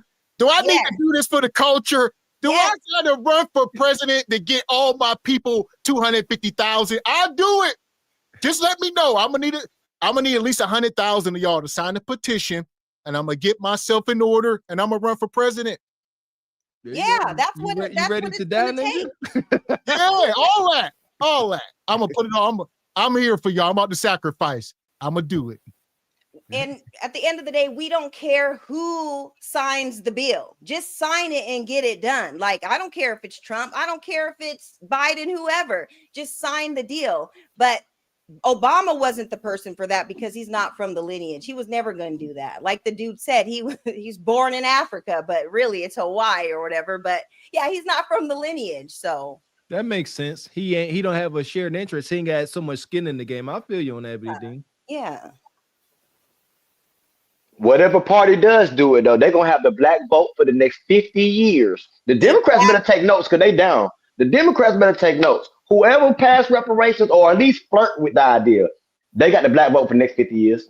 Yep. Facts. And it's time for us to start being serious about our politics and not just, okay, you have to give us something. There's no more free votes and catfish nuggets at the church and you come in and do an electric slide with us at the barbecue. No, we need tangibles. We need money. So all them days is over. Tired of that pandering, man. Pandering Democratic Party. You right. Catfish nuggets and grape Kool-Aid. Shut up. Yeah. And electric slides at the barbecue. No, we don't need you to come. We already know the dance. So yeah. Appreciate you, Sir Ham. says this panel looks like every post-civil rights generation and pro-black faction I present is present. I'm sorry. With your powers combined, y'all create Captain Reparations. Oh, wow.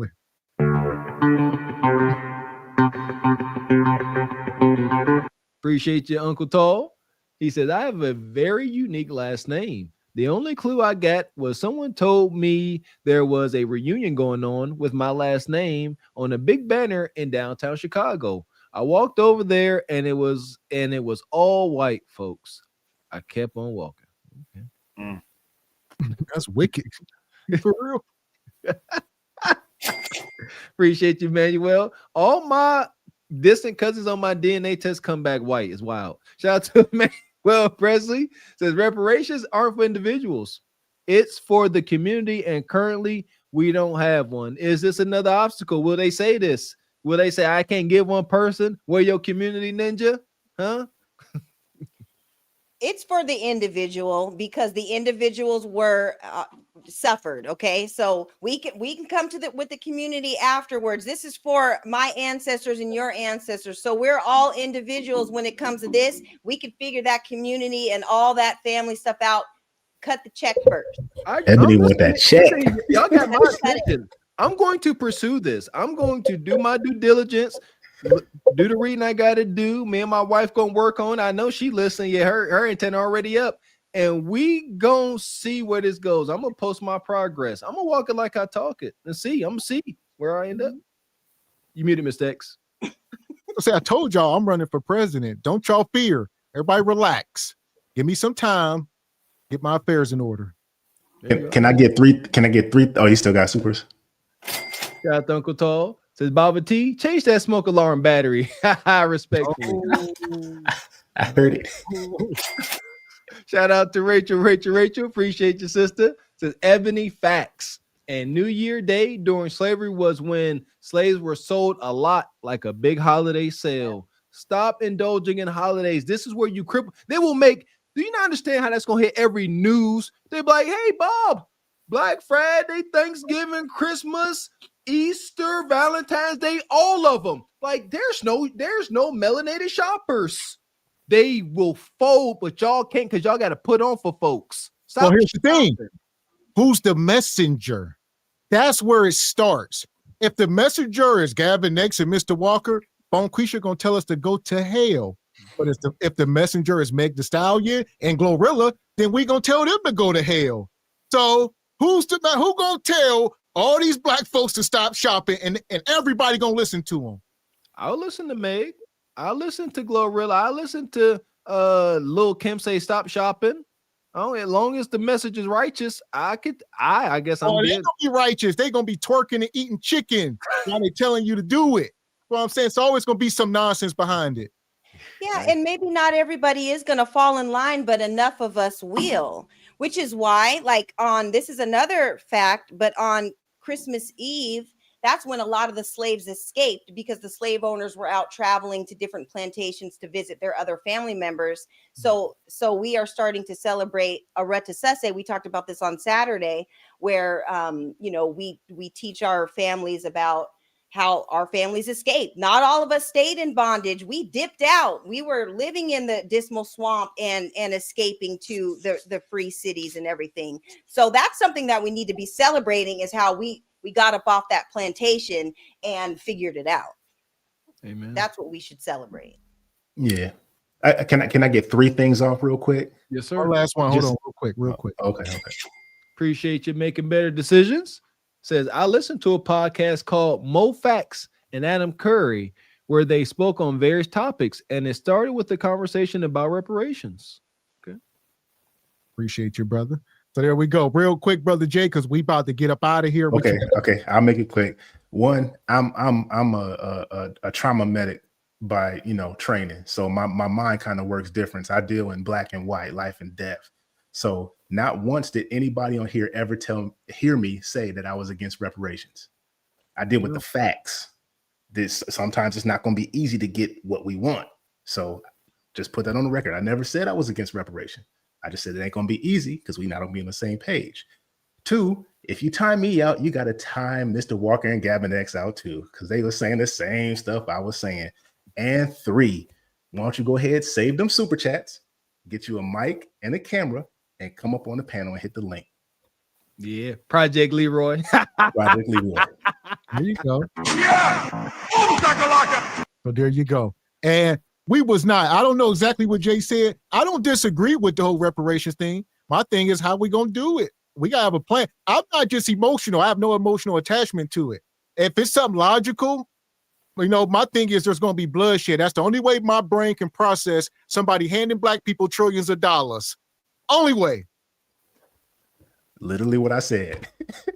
Who's willing to sacrifice? We gonna see. I'm going to do my due diligence. We had this conversation. All right. My team, Captain Spirit, I'm going to see how far I get with this process. Mr. Walker is going to pursue reparations. It's done. I'm about to see where I go. I'm about to get this paperwork, trace my lineage. I already got halfway there. And see, somebody got to tell me no. I'm gonna get an answer from somebody. They either gonna say, hey, we'll talk to you in 10 years. That's what I imagine is gonna happen. They're gonna say, all right, thank you for your paperwork. Don't call us, we'll call you. But I'm going to find out. But who will be the direct point of contact though? I'm gonna find out. Dr. Umar. Huh. Yeah. Oh, here we go. Here we go. We go all reach out. All the way to the school. Shout out to the doctor. Listen, we appreciate y'all coming up. What you got? We'll let y'all get final words. It gotta be quick. What you got, Ebony? I just want to say thanks for letting me come up. And I always thought it was like a guy time or whatever, but I appreciate you guys letting me come up. And I think collectively we can all make this work. And as far as the land and stuff goes, once we get our money, we can buy our land, and whatever we have to do, if we have to continue to pay taxes on it, that's just what we're going to do to pass it down to the families. We'll have our paperwork in order, get your wills and stuff together. We are going to know what to do. Enough of us are on code to know what to do. And that's who's going to be pushing for reparations. And I love you all. You guys are all my brothers. And I thank you for letting me come up. Yes, man. Anytime, Sis Ebony Dean. Yeah, this ain't just a guy's panel, but yeah, blessed to you for braving up here with these ninjas. You did well, sister. You did well. Ebony Dean, awesome. The glistening queen. We all don't agree sometimes. It's awesome discussion. What you got, brother 10? What you got? What's your final word, brother? Man, once again, I just want to say much love to first of all, y'all for even having the panel for us to be able to come up on. And then everybody else in the panel, brother Baba T, brother Jay Tillman, Miss Ebony Dean, G Honda, everybody else who was here earlier. I really appreciate y'all for everything that y'all do, because these conversations get the ball moving. I remember earlier y'all was saying, well, what's the first step? And it starts with platforms like this where we can actually have the conversation. And like Mr. Walker said, he's going to go back through his due diligence. I'm sure all of us are going to have a lot of thoughts to take away from this conversation, and the audience will as well. So much love to SBC, Caught Before the Horse, Truth Over Lies Nation. And I'll continue to support y'all throughout y'all growth, because I started watching y'all a couple months ago. So I went back and watched some of y'all old episodes when y'all was a little more, when y'all spoke differently. So I really admire the growth and the development y'all been doing. So yes, much sir. love. Appreciate you, brother. That means a lot. Thank you. Yeah, them old videos was a little rough. Fire. Them old episodes is fire. That's crazy. Appreciate you. So what you got, Baba T? All right. What you got? Something quick and concise for us that we can sleep on tonight. Close us out, OG. Close us out with some wisdom. Listen, you all keep going on about money and all this crap and this and that. You know, reparations are to rebuild our community. You have to have a base, okay? Like I said, just like Kwanzaa. You start in your house, you start on the outside of your house, you start on your block, then you start with the neighborhood, then you start with the city, state, and federal government. Well, that's the same thing with reparations, man. You got to look at these things in steps. Don't you know you bring the United States to the international court? You know how many people hate the United States? If you all can understand your linkage to the motherland, I keep telling you all, we were over here before time. We traveled from Africa here. We had all sorts of old remnants of where we come all the way to Mexico. You got black towns in Mexico, man. So, and remember, Mr. Walker, you said, well, you were born here, right? So you're part of the indigenous people, you know, like through North Carolina, Florida, all through these other areas, Oklahoma, North Dakota, South Dakota. Those are all indigenous people. California, okay? People that look like us. So when you start looking at your linkage, you might find out that you came from some of the Native American tribes. And the Native Americans got all that money. These are basically white folks through the centuries. You know what I'm saying? They got younger, lighter, lighter, and lighter. When it starts out dark, because if you look at the some of the diaries of the European settlers that came here to this country, they said they identified dark-skinned people with long hair, you know, that were here on this island. So Pocahontas was dark then, man. She was a melanated sister, man. Come on. Yeah, facts. So we will find that linkage where our money is also tied in to the Native Americans, indigenous people. They perverted that cartoon so much that Pocahontas. Yeah, you ever see Pocahontas and John? For one, she was a little girl. Yeah, my gosh. Yeah, that was Pocahontas is sick. I'm sorry, you threw me off, but yeah. You all go around and you start just saying hello to people and I love you. How you doing? Have a good day, man. To our people. And that hits the heart, man, on a continued basis. So that's it, man. Look, we appreciate you, OG. Make sure you change that smoke detector battery. First thing. What battery ain't going on, man? Yeah. Ain't nothing beeping. Chirp. You get chirp.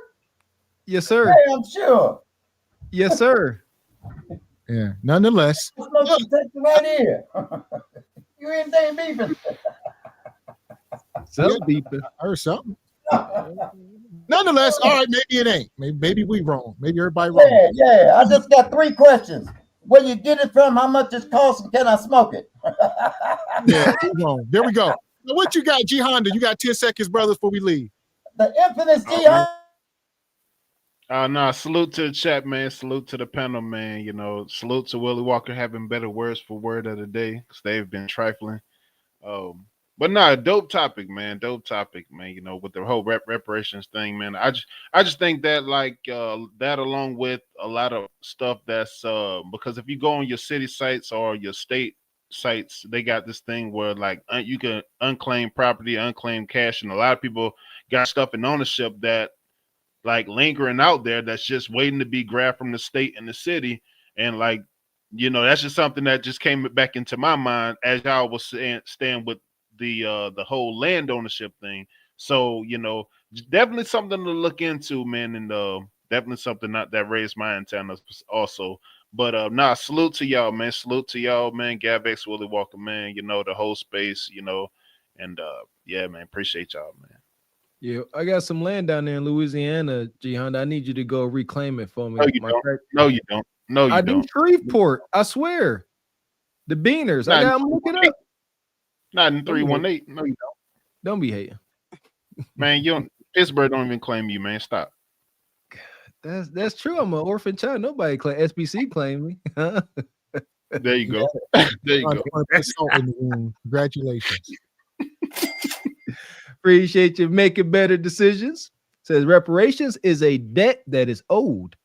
How we get it will need to be figured out, and the records they kept will point to who will get it.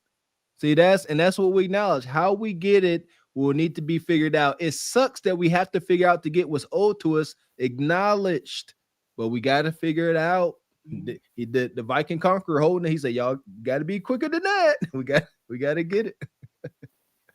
That part. Money.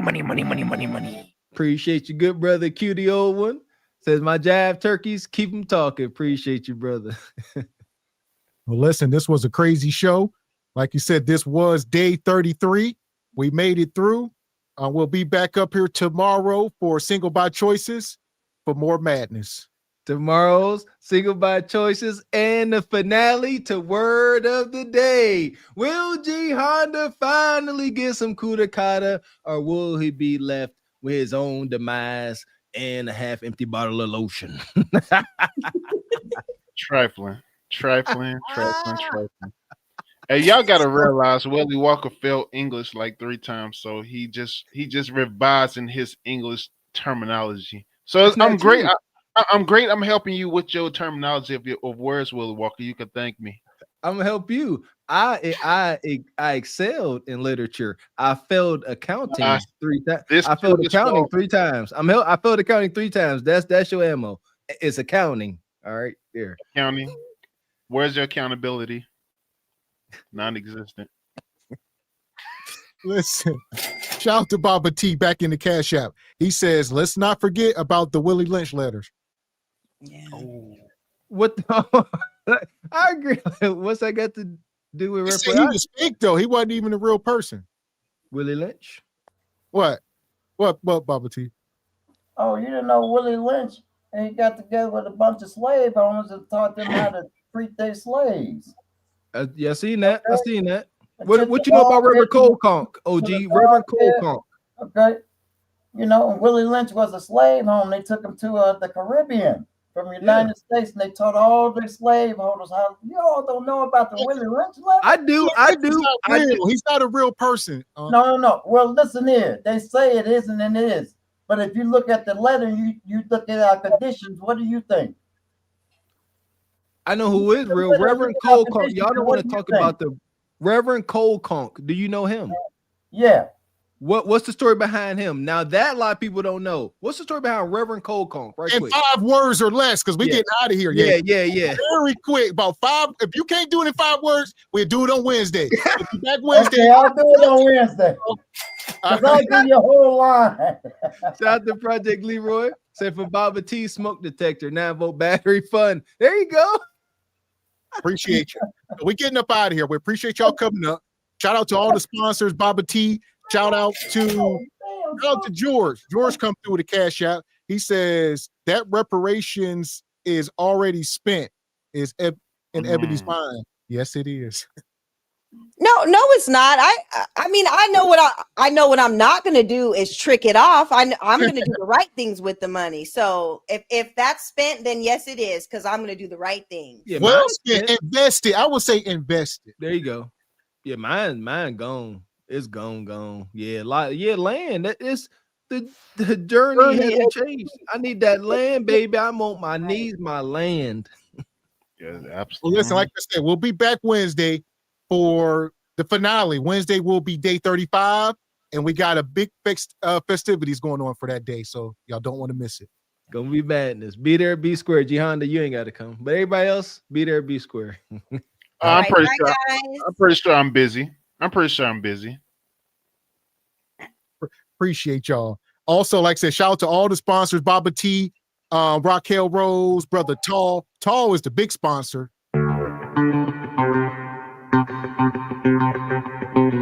Brother Tall coming through. Shout out to Project Leroy. He's coming through. They told you to get a mic and a cam. Shout out to Richard Media. Shout out to Brother Matt. Shout out to Rachel. She's also a big sponsor here today. Appreciate you, sister. Shout out to Mr. Incredible came through. Shout out to Brother TJ showed up. He was supporting. And shout out to the whole panel. There we go. And yeah, here we go. It's going on 9 o'clock. Shout out to the sister, Mrs. Raquel Rose. She is going live here at 9 o'clock. Make sure y'all head on over there. There we go. That part. So until tomorrow, I am Gavin X. I am Mr. Walker. And we are Cart Before the Horse Productions. A good evening.